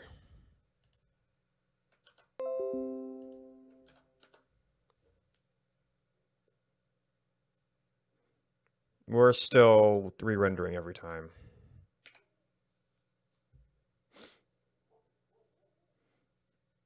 Now, the note I'd seen did say that you have to do this all the way back to the root, so to speak.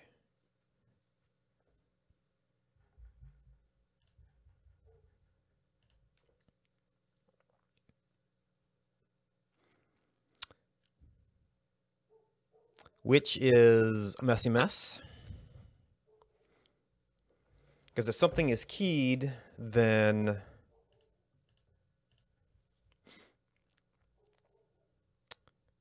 from our TRs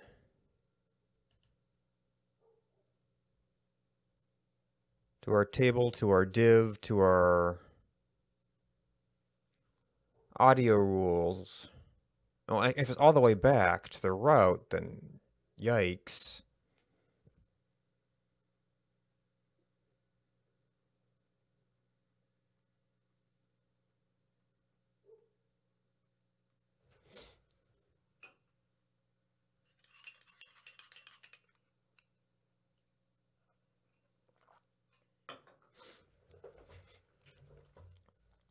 So there's no magic here.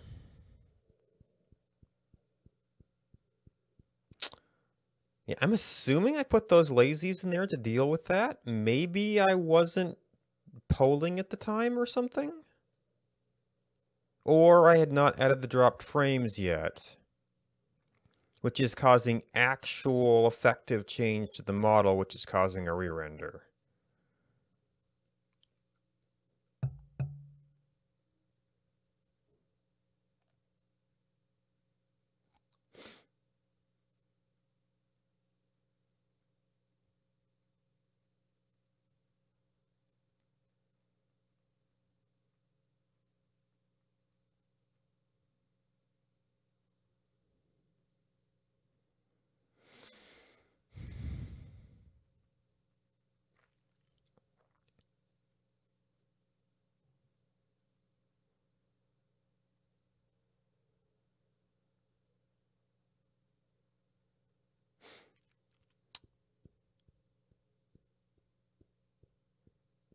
So right now, I think the only viable solution is going to be to turn these into not input boxes.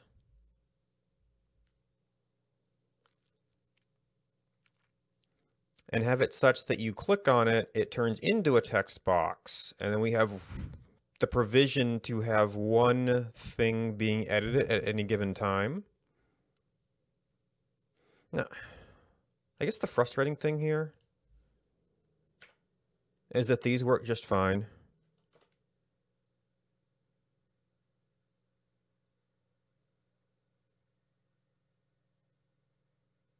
I guess they're not in a list is maybe...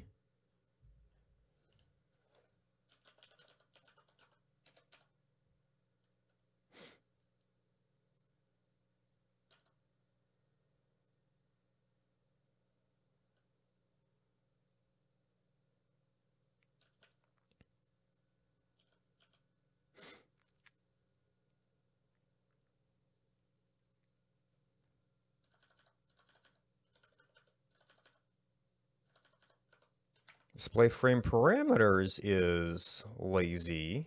And that's, yeah, that's like 2 levels above. Okay, so this does have IDs and names. It's for the labels.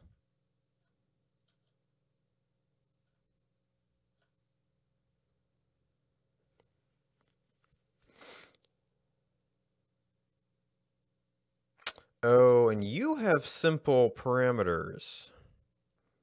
Maybe lazy doesn't do well with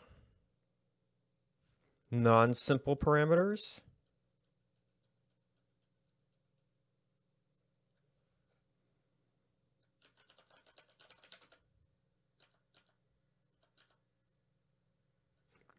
Uh...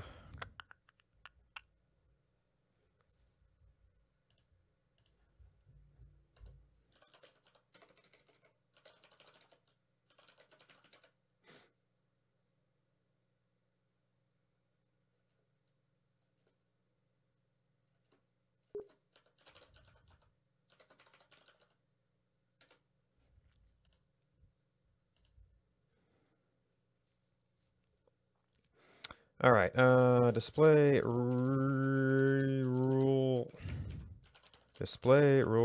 set.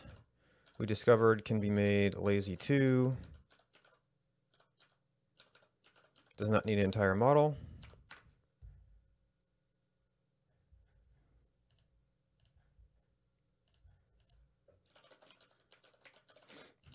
Display rule set can be lazy. Commit.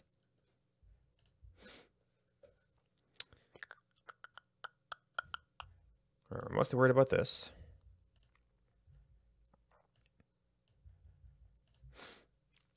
So what we want to try is we want lazy at the level where we are just dealing with a bare ordinary value, nothing complex, nothing that would not be counted as a comparable.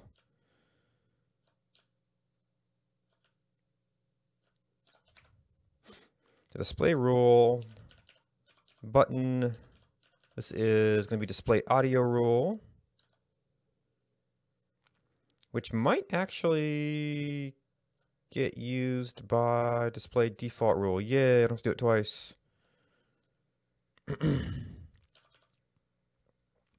So this gets a Boolean.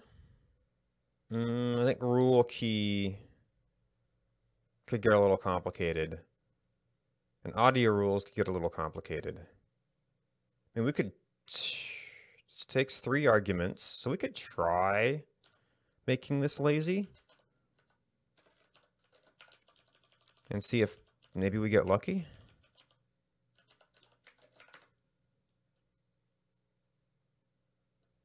Nope.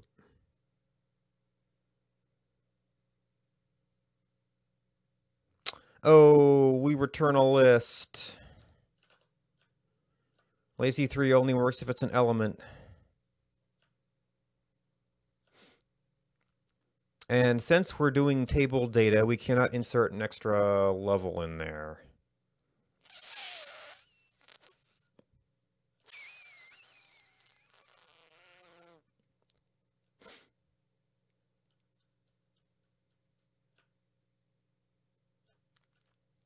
Now, display rule is already lazy. So we can't, I don't think we can do it at the upper level here. Display audio rule, we need to, well,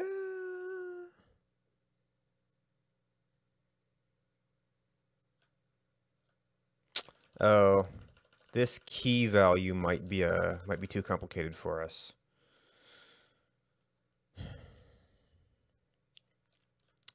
So we need to pull out essentially the input. Could do the entire TD tag, but the input tag is what's an issue here.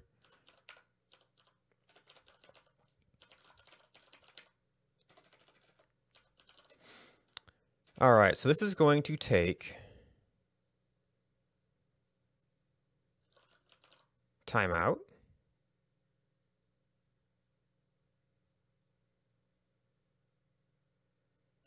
Key. Oh, I need the timeout is going to be an int. And key is going to be a rule key. And it's going to return an HTML view message, right?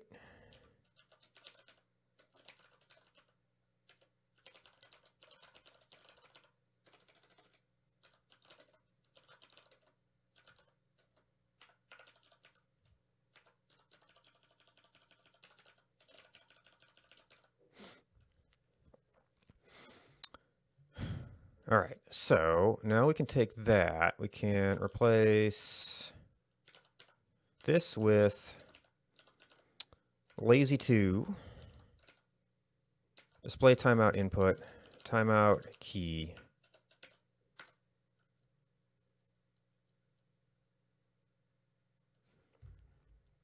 Compiles.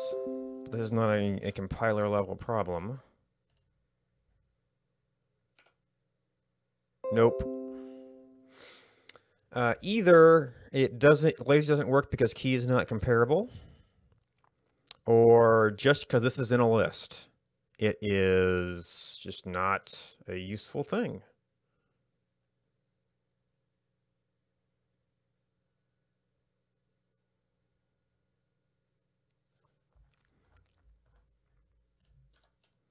Set time. Excuse me. I guess I'm off the key. Set timeout.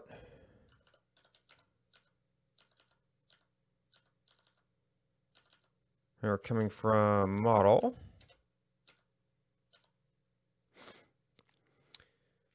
A video state or default key. Yes, it's going to be a pretty complicated thing.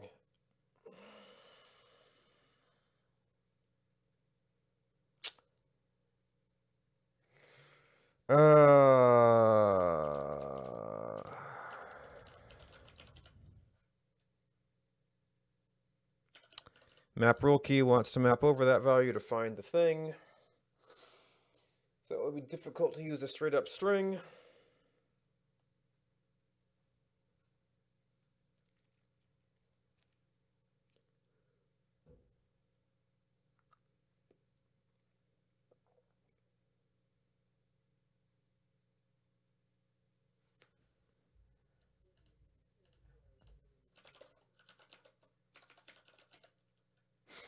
That didn't work.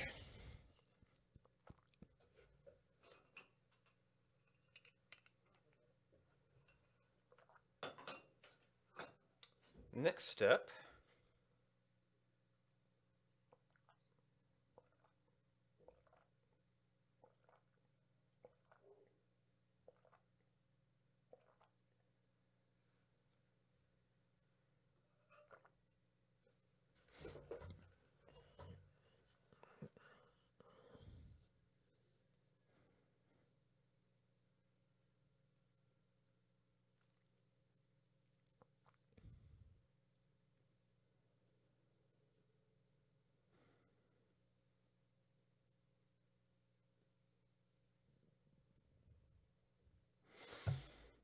Is pretty much to make these non-input controls.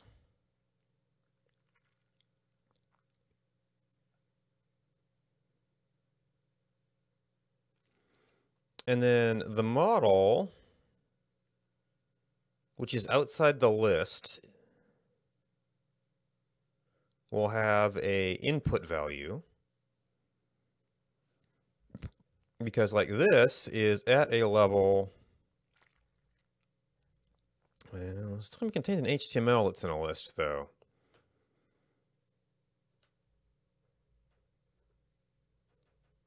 So that could, well, the model would contain a string that directly represents the user's input.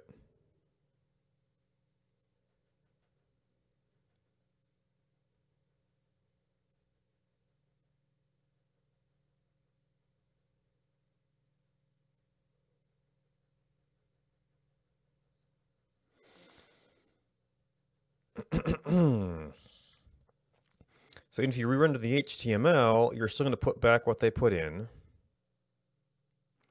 Then on change, we take that with our current rule key, write it back, and switch the HTML.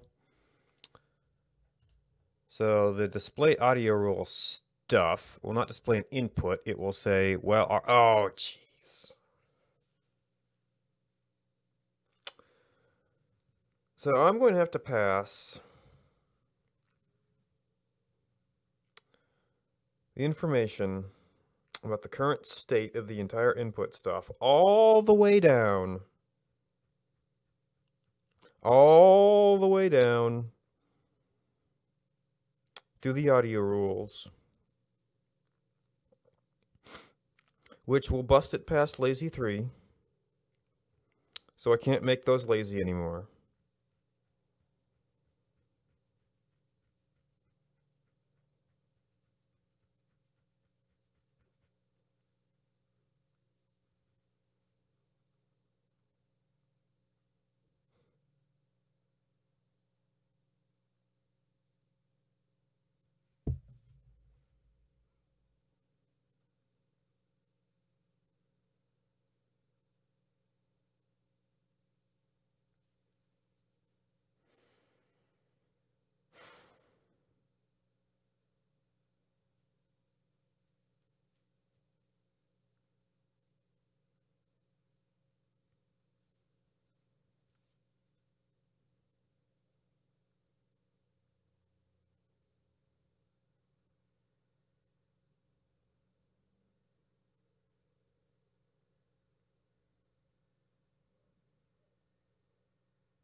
All right, OBS mic check. Actually, you have to go to model, because our model has to include a... When the user is editing it, it only has to be a string. Now, one advantage... these are numeric inputs. You can't just type random stuff. So it's probably going to be valid input. We'll end up as good as we are currently. Okay, application state, OBS state, derived state. Dropped frame rate. OBS state. It's not going to be persistent. It's not really derived from anything. It's not OBS state, so I guess this is application state.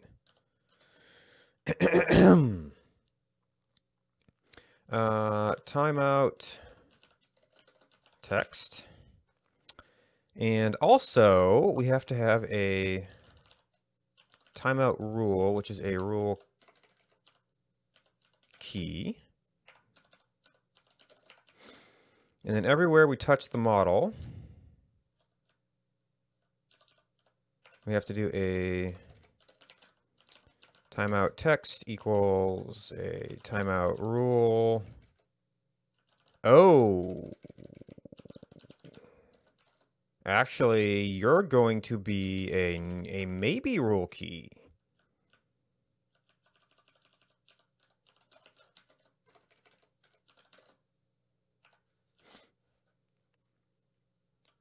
Will that compile? That will compile. Okay.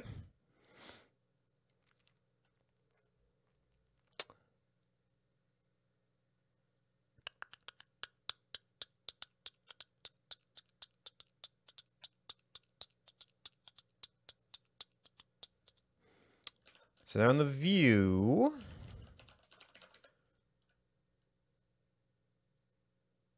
oh god, I just took the model out of here. Oh my gosh.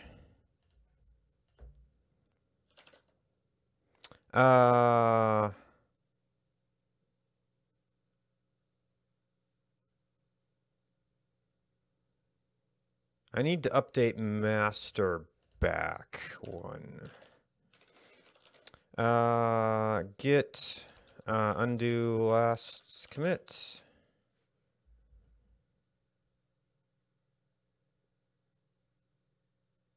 Want the changes.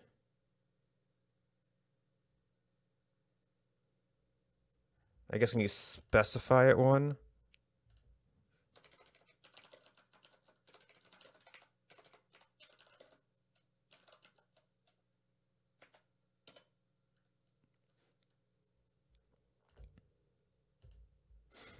Just did this to take the stinking model out, and now I have to have the stinking model again.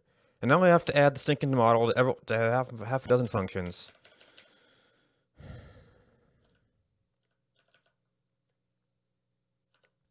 So these can't be lazy,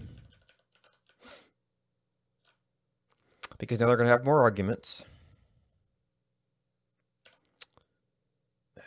Geez, so do I pass 2 arguments to them? Well, they're displaying the text box, so they have to have at least 2 pieces of data. So it's either the entire model or the 2 pieces of data they need.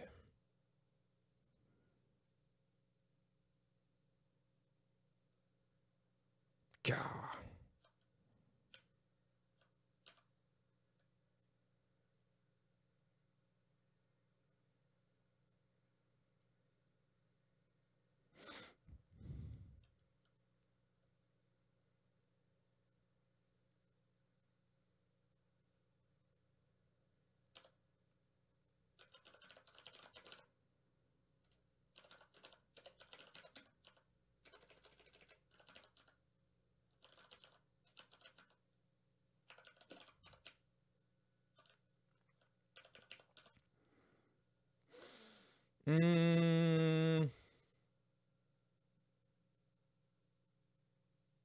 Okay, so I could derive, do we care about this rule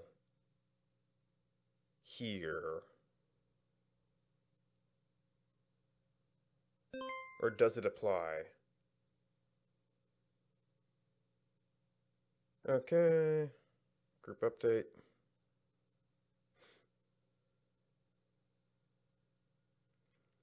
We could figure out, does it apply at this level? But you'd still have to pass down, are we in editing mode? And the text. Or a maybe text.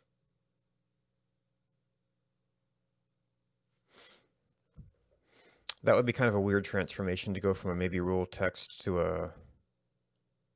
Well, I could make the editing state to be like a maybe string rule. That would get it down to a single item. But then I couldn't kind of wash that out. Video state.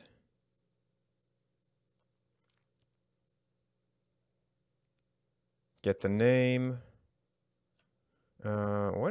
It's copyable. Not empty sources, okay.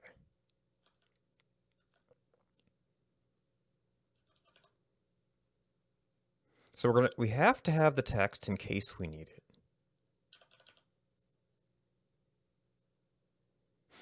And we are doing a per thing here. We've got rule, but we can here check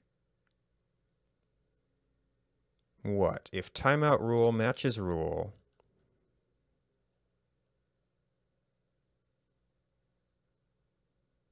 then I need another Boolean. Oh, we're passing the rule down.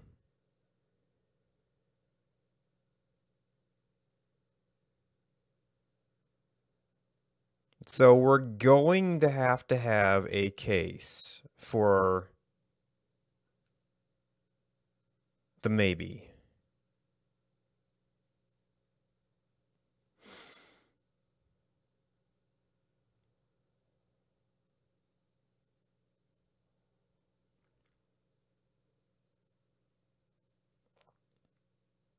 If we use the same symbol, can we match to say, and it is matching this other variable? Maybe rule, maybe blah. Well, I guess there's one way to find out, isn't there? Display default. I can try to leave alone for a while.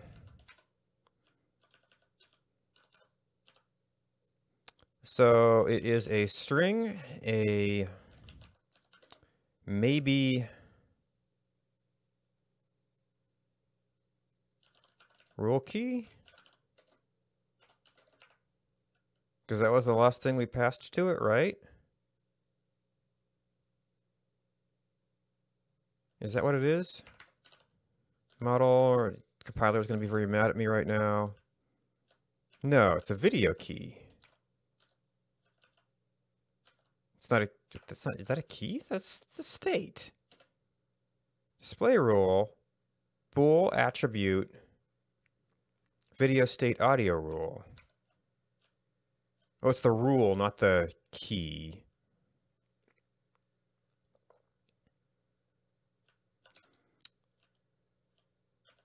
Video is this thing.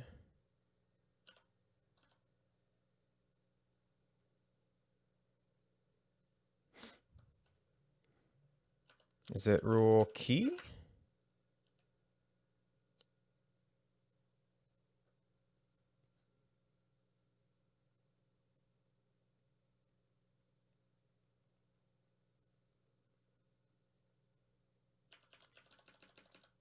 So now we've got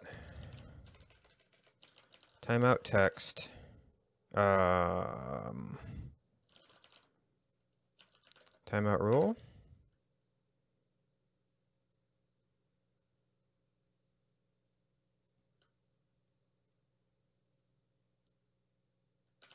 Okay, what did I call it? Oh, I had to reset something else. Okay. Okay.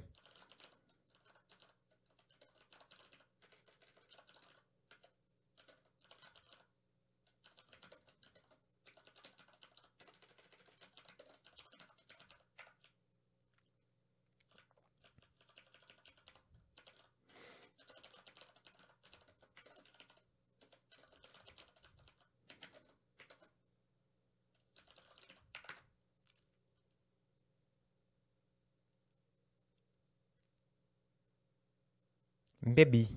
Maybe.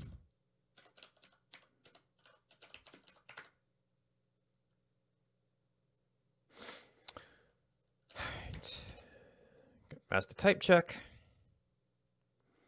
All right, so now this actually has to go down to display audio rule. And basically all of this is just pass through.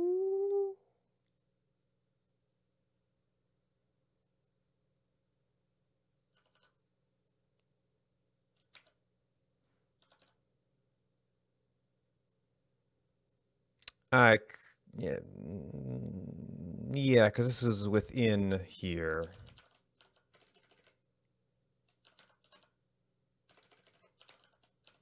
Timeout text, timeout rule. Display audio rule, which is going to need in default audio rule a temporary stopgap of a string and a nothing.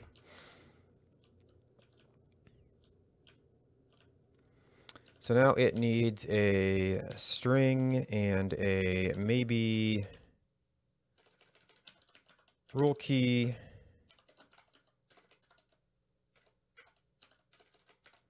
And maybe we should actually move the bool back, but for now I'm just sticking everything on the front. A timeout text and a timeout rule. So we get down to the input, finally. And we say, case rule of, or timeout rule of just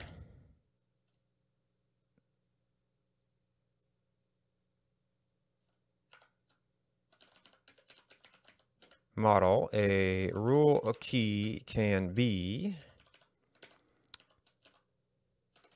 just video key rule, just video key anything else, and, or yeah, actually anything else, and nothing.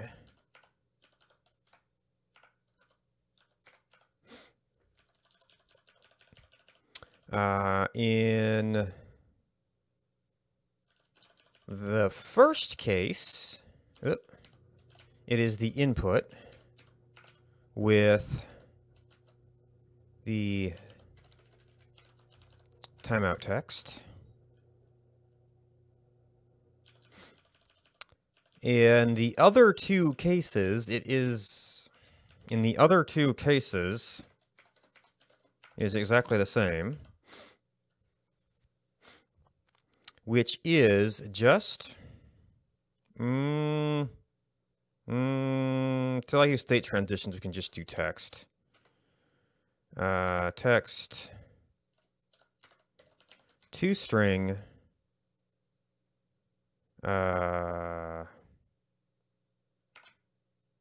I just run over a value.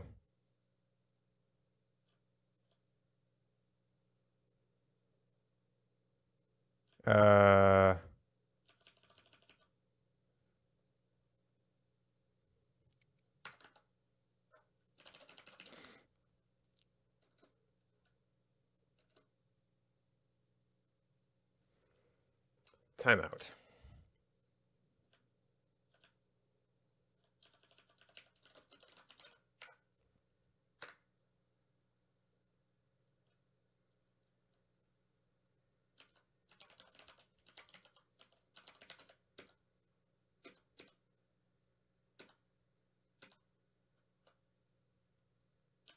Ouch.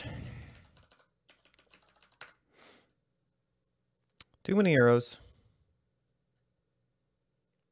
Okay, that compiled. Now, I can't actually get anything into that state until I turn this into something clickable.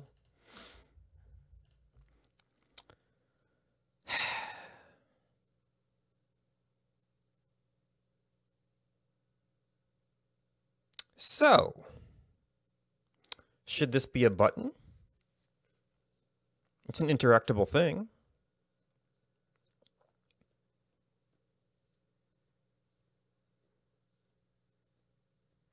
Should that be a link? That's one way to represent a small interactable thing.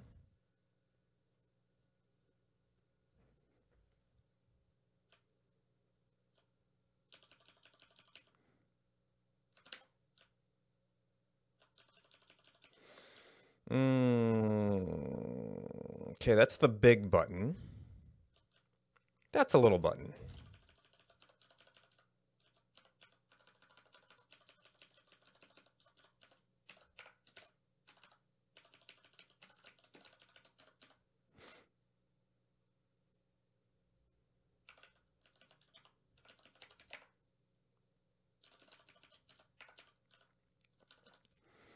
I'll need a new message. It's never going to be disabled because we're just going to replace it if it's not applicable. It is going to be an icon edit. I've actually got that up here.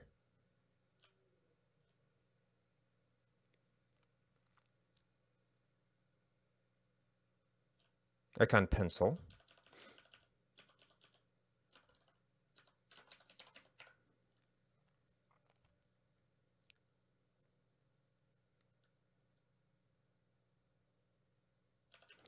Audio rules, edit.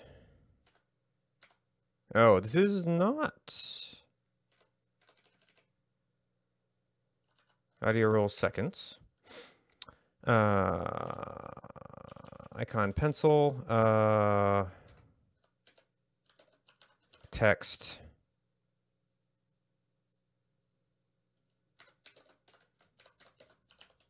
Two-string. Timeout. The click is going to be wrong. Let's see how it looks. Okay, we need a space here.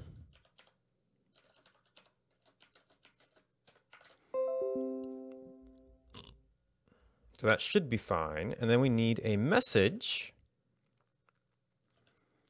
So this is going to be somewhere, so we've got set timeout. We have edit timeout.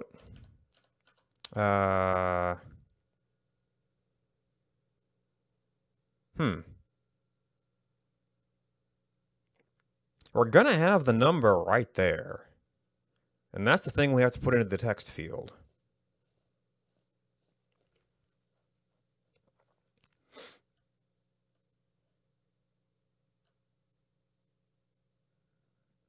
So even though edit timeout rule key would make more sense, I kind of don't want to do a dive down to the through all the rules to figure out what that number is.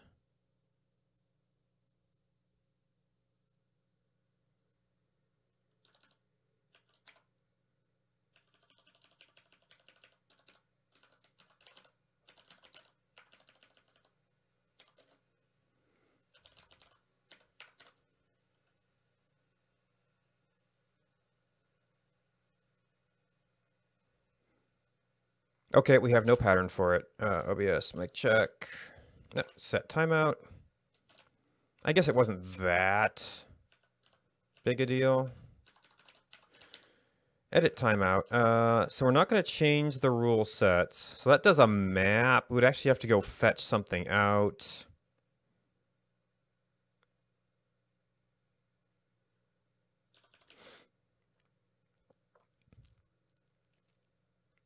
This is not going to update active, doesn't need to persist. We are going to set timeout text to equal toString timeout, and timeout rule to equal just rule key. Oh, and this thing is not doing commands. Okay. Hopefully that still continues to work for me. Oh, syntax. That's a little trap right there.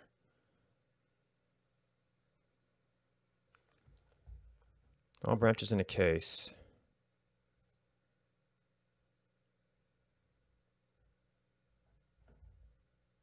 Oh, persist was adding the command none. Because that was just always working out for me.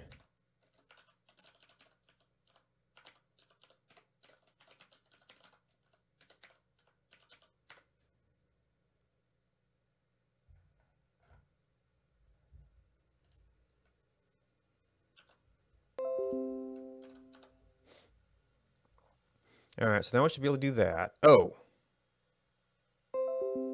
Okay, so it is not matching into there. The way that would have been really, really darn convenient. So this has to be, you've got a, well, you do have a rule here, right? Oh no, it's key. That would do it.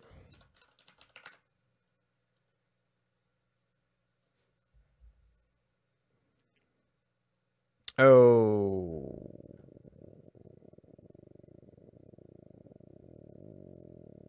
Can set timeout. Okay, so that's you. Oh. Oh, but the key is that.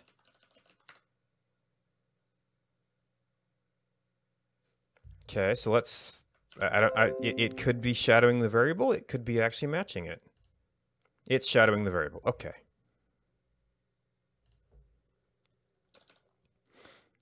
So, just target. If target equals key, then, oh god,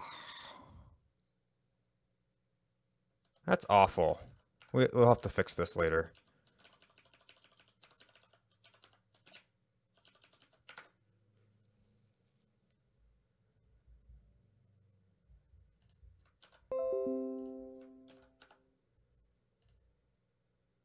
Okay.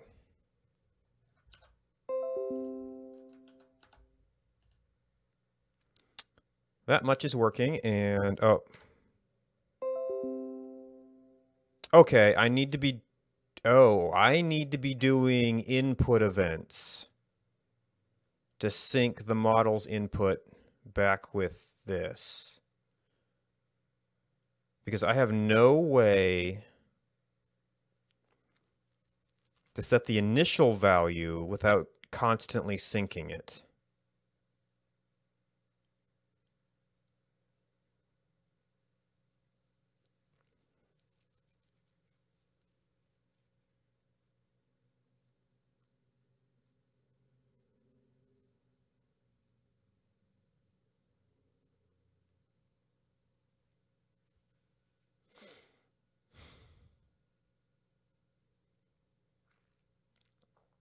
So I'm going to need both an input event to constantly sync my input field so I don't slap the user in the face, and a change event to say, okay, I'm done. You can switch back to non-editing mode.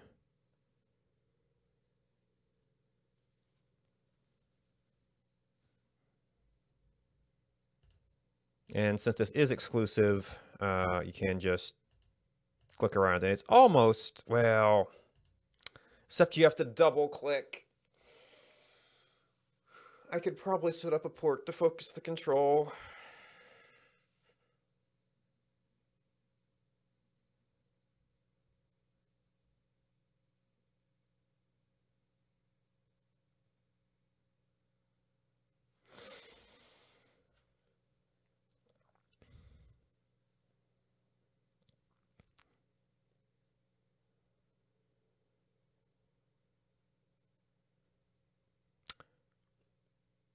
Or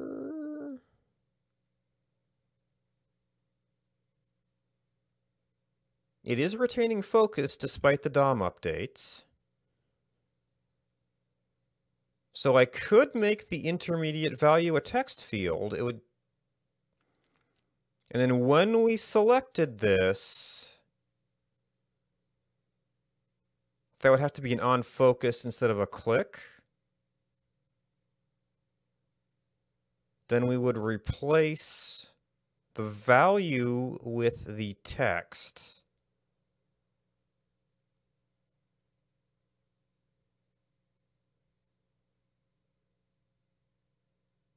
And that would really just have to happen here.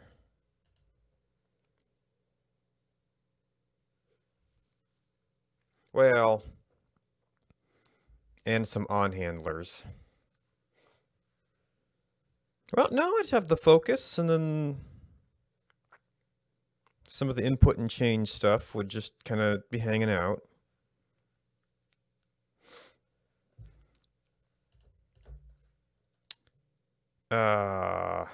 Man, what a mess.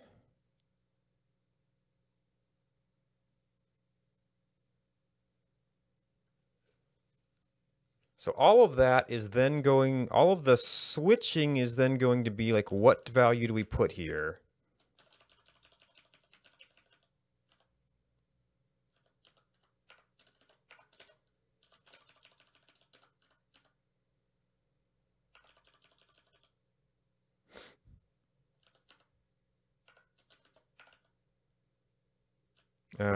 You probably have an actual,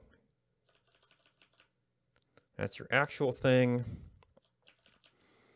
So then all this junk comes down to timeout text versus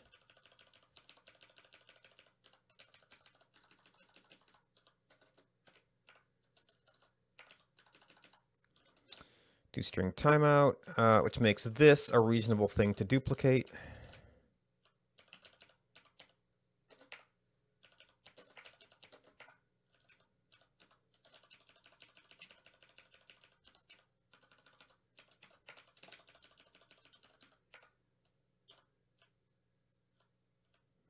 Oh man, this entire thing is like offset by 1. Oh my god, that's frustrating.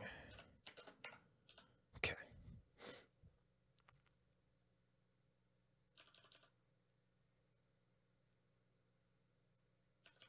And you've got a trailing space.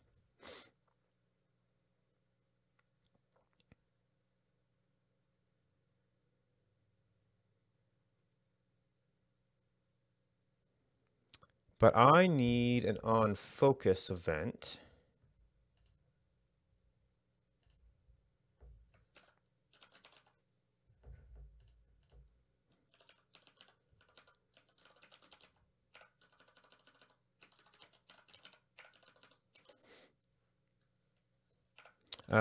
You are not doing any of this stuff.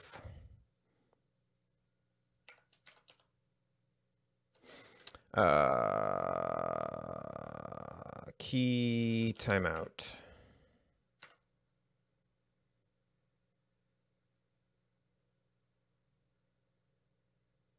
Oh, you are.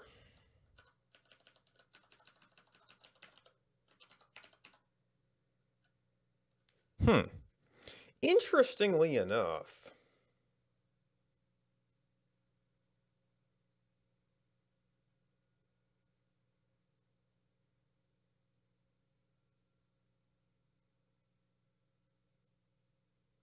that probably would have worked pretty well.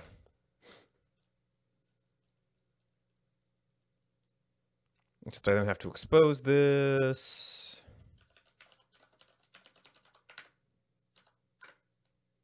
Focus. Focusy. All right. So the question now that we have to answer. Okay, the control retains focus. I could probably... disabling would suggest it can't be edited, which is not entirely accurate. It can be edited. It's just kind of not the thing. Yeah, anyway. All right, so now, oh, there's the check.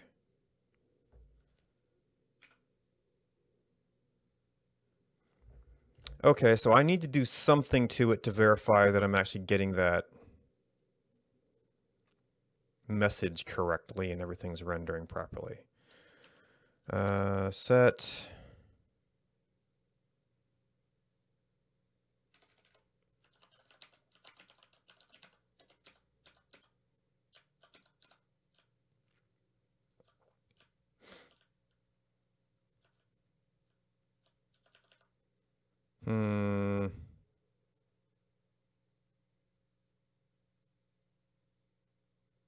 No, I don't think you can. I don't know if you can focus a disabled control even. Oh.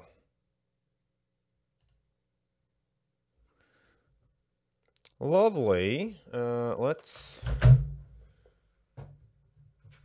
see if we can take a few measures here. So it doesn't seem to be that. Can kill you. Can kill you.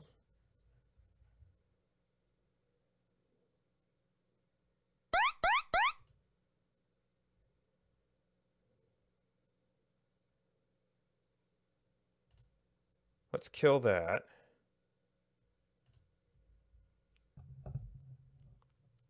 Okay, so it was just too much bandwidth.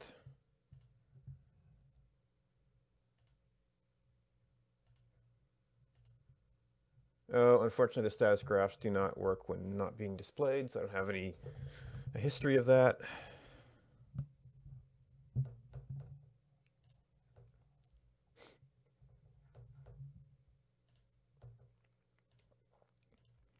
Get all my windows back up.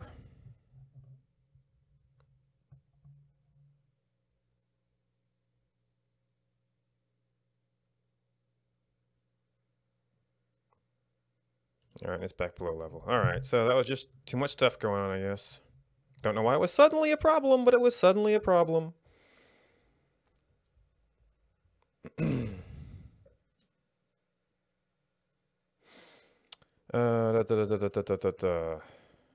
We need to do some kind of change.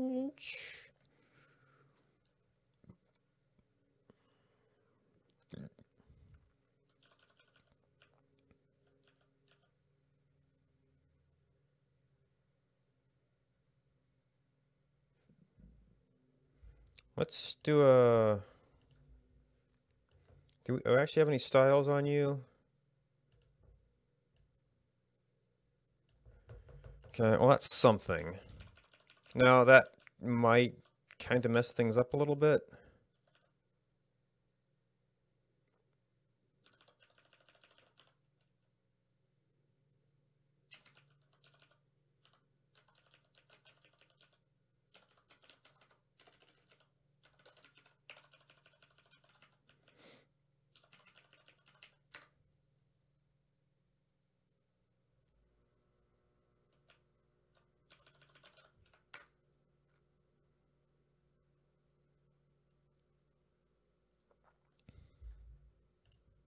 All right, so now we might be able to tell the difference between a focused control and an unfocused control.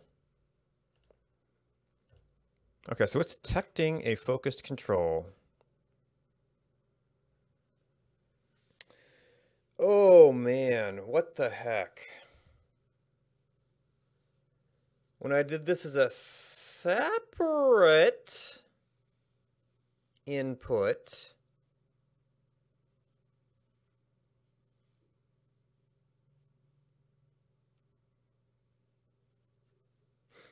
I was able to keep my text in place.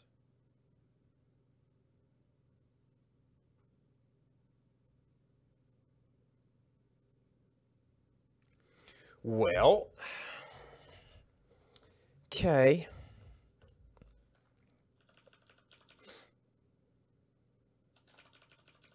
So we pull this little bit of logic out. We need to have value is toString timeout. We can pull u out.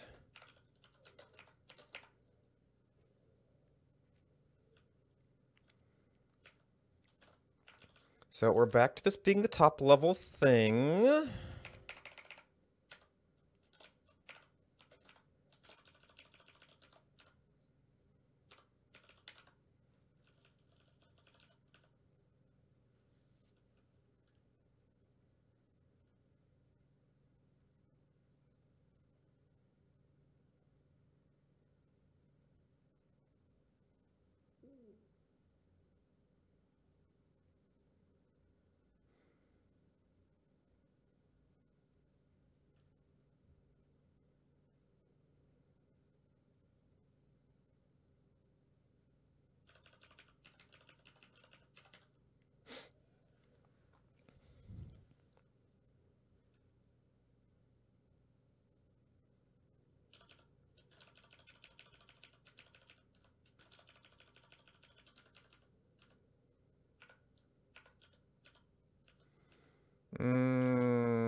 So we got u.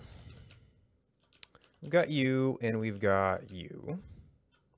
Actually, I should not do that because this is the one that nope, this is the one that has to be timeout, which actually means that this is in fact what this is going to be.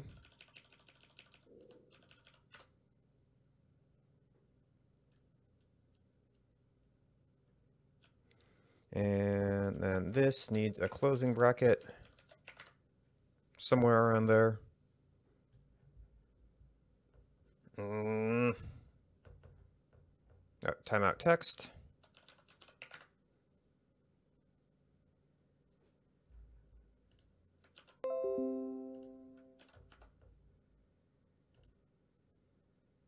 Okay, it retains focus. And it retains knocking me out. I'm really starting to question if I did something wrong before.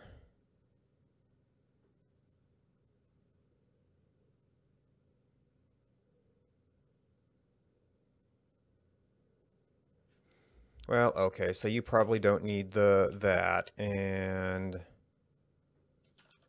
this one doesn't need these events.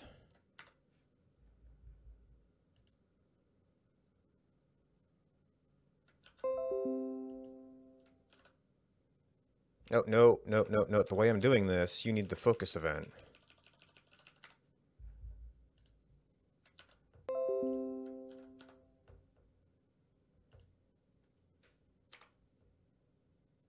How?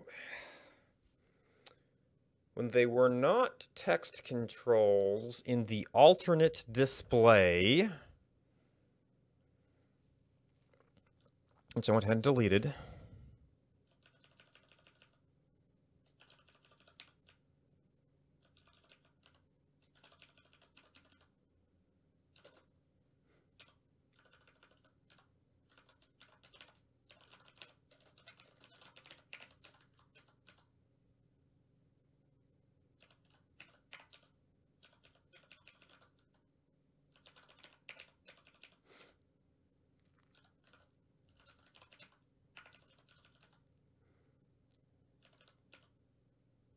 All right, I'm just going to leave that for now because I'm really frustrated.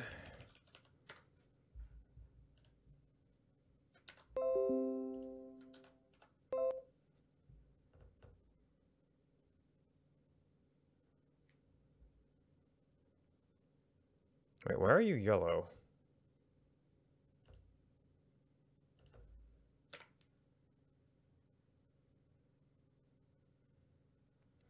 What the heck?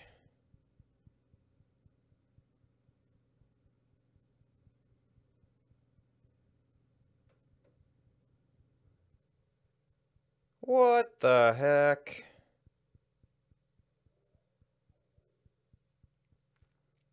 So something about having multiple inputs on the screen causes it to break.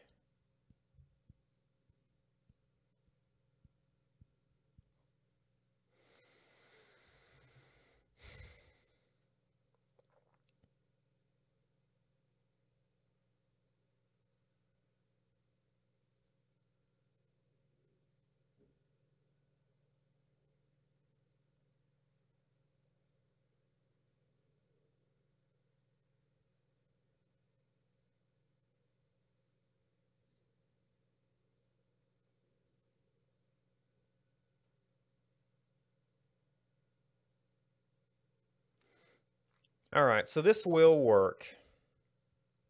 It's just a really not ideal UI.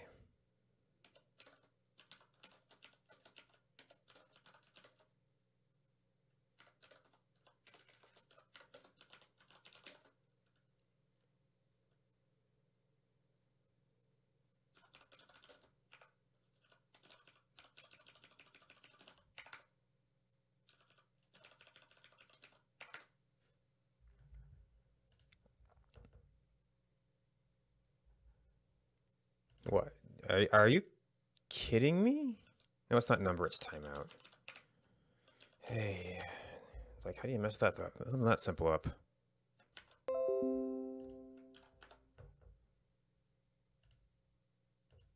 Oh, that actually committed. Okay, yes, that leaves, it changes, it commits, it just does not reset. Wait, that was a tab? Wait. Oh. Wait.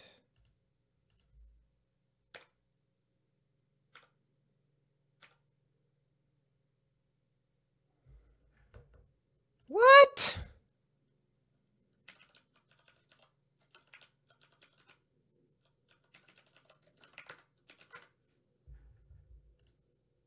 What?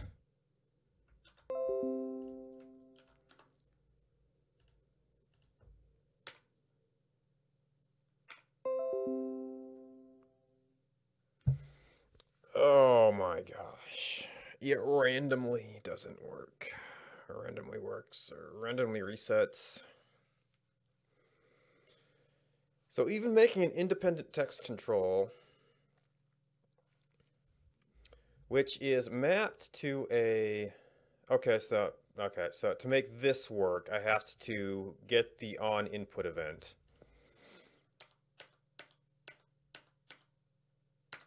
To update my local state.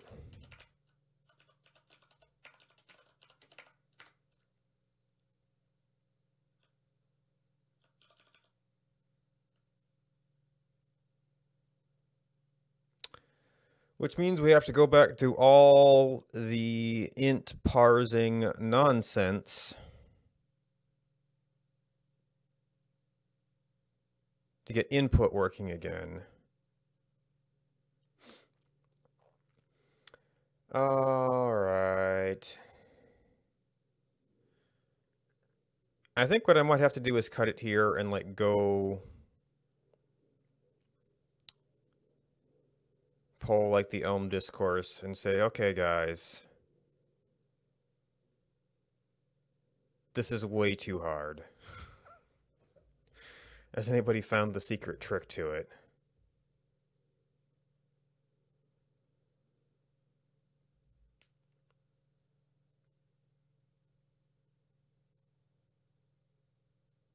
Or I almost swore I saw a discussion on this recently.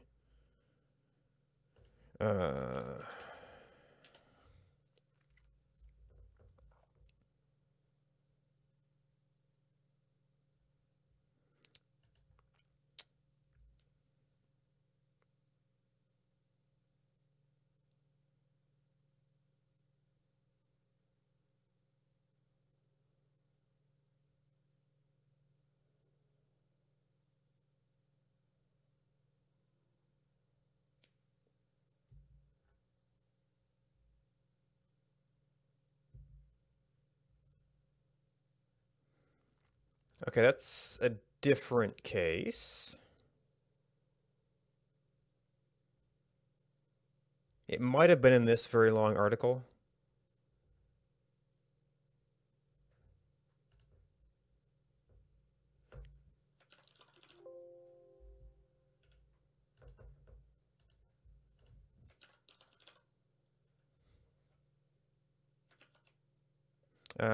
Was it, he was the one referencing keyed? No.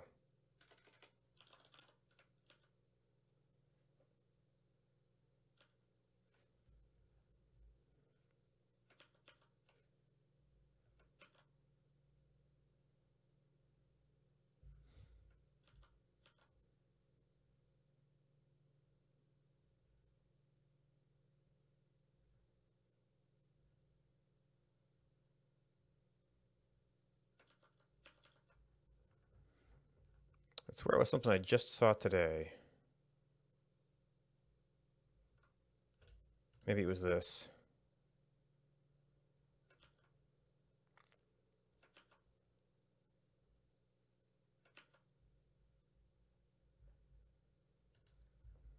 It wanted cursor jump.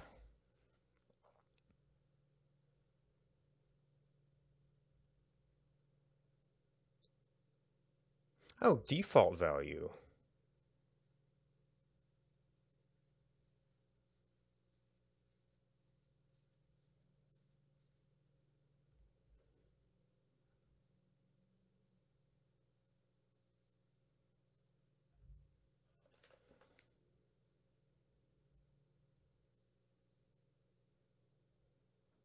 Ah.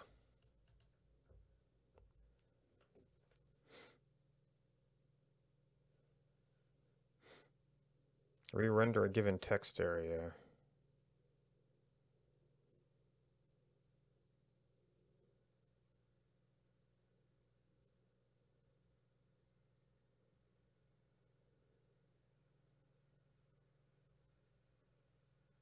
You're moving and re-editing the text area to the DOM in actuality to work around other bugs. Jeez.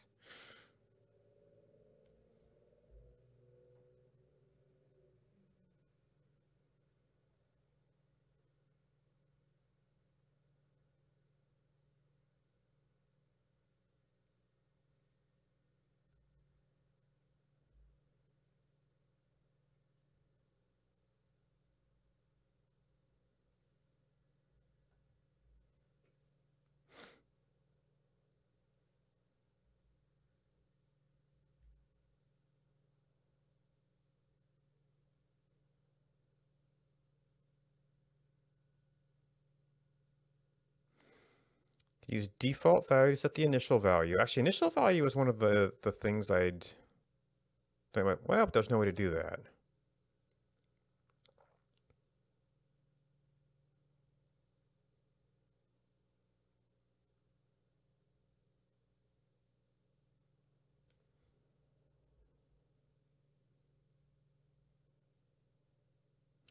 At the initial value on it, put to sync it to the model and HTML.keyed node so values can be reset. What do you mean by so values can be reset?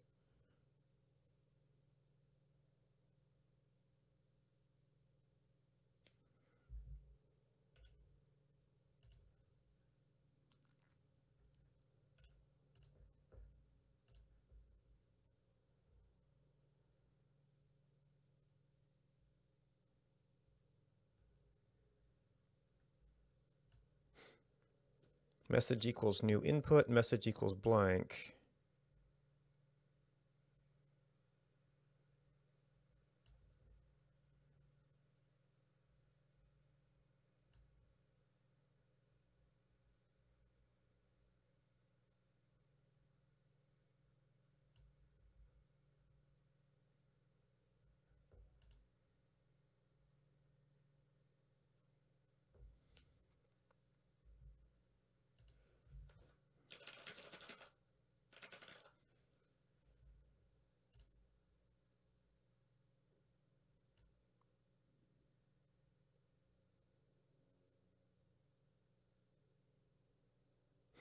Well, so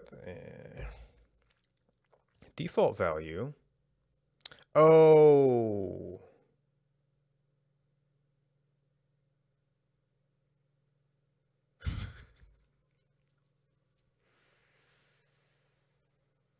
Interesting.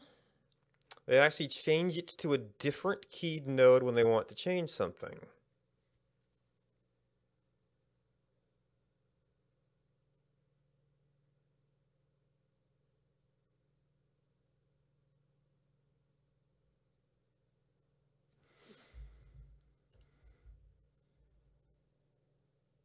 Really? That's fabulous news.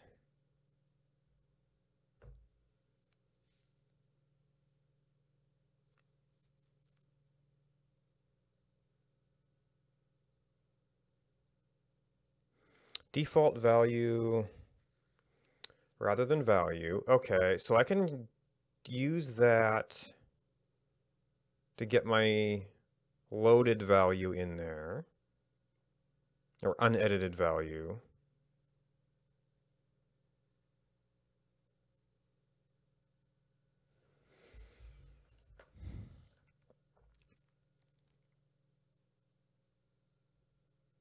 It's a lot of what this button stuff is setting the initial value.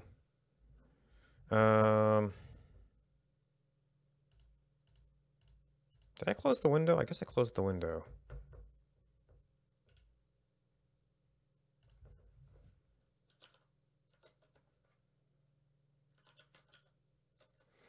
Git stash whip button timeout.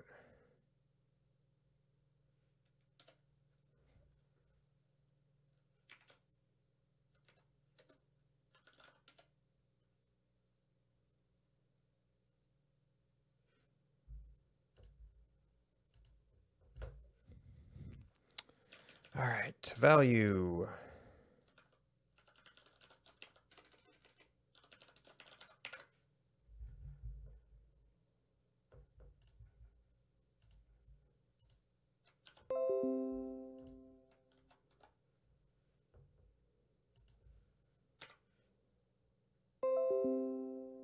Okay. And it's going to get written back. Let's see, we can test that by making this long.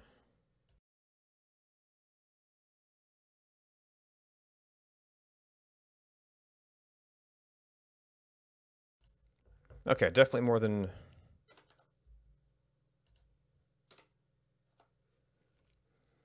So I guess my only thing that might get weird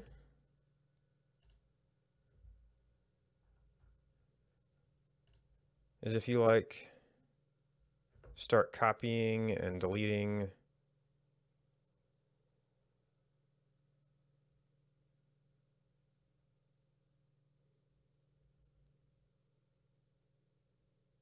the default value is always going to be that. That value is also always going to be the thing you put into the control. Maybe I need to get into keyed, but this seems to solve the essential problem that you can't, where I was trying to do something like that and couldn't.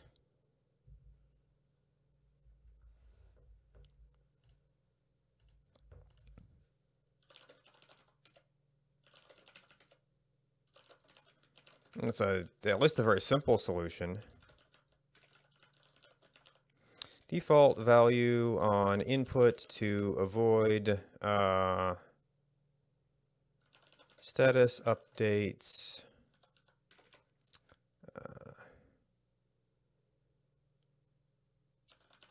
Overwriting user input on re-render.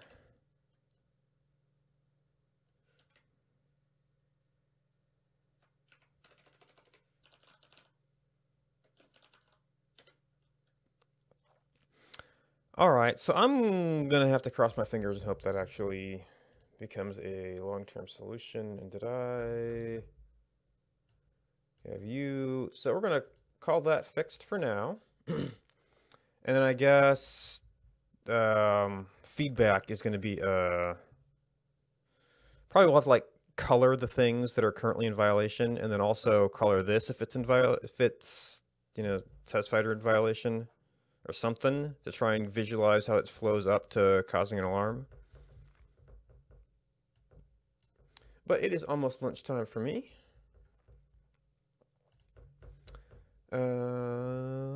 Yeah, I'll probably, well, not Sunday. Usually take Sunday mornings off. And then I expect to be back this afternoon. Probably back to Oxygen Not Included. Thanks to Ocerat Gaming, McGrime, CatNox, SES Dev, Deadly Tacos, ARG5, NGL, GZZ, Haskin TV, and Stormy Ice Leopard for hosting me. Oh yeah, and you. Thanks for hanging out. Hope you all see you again sometime in the future. Bye-bye.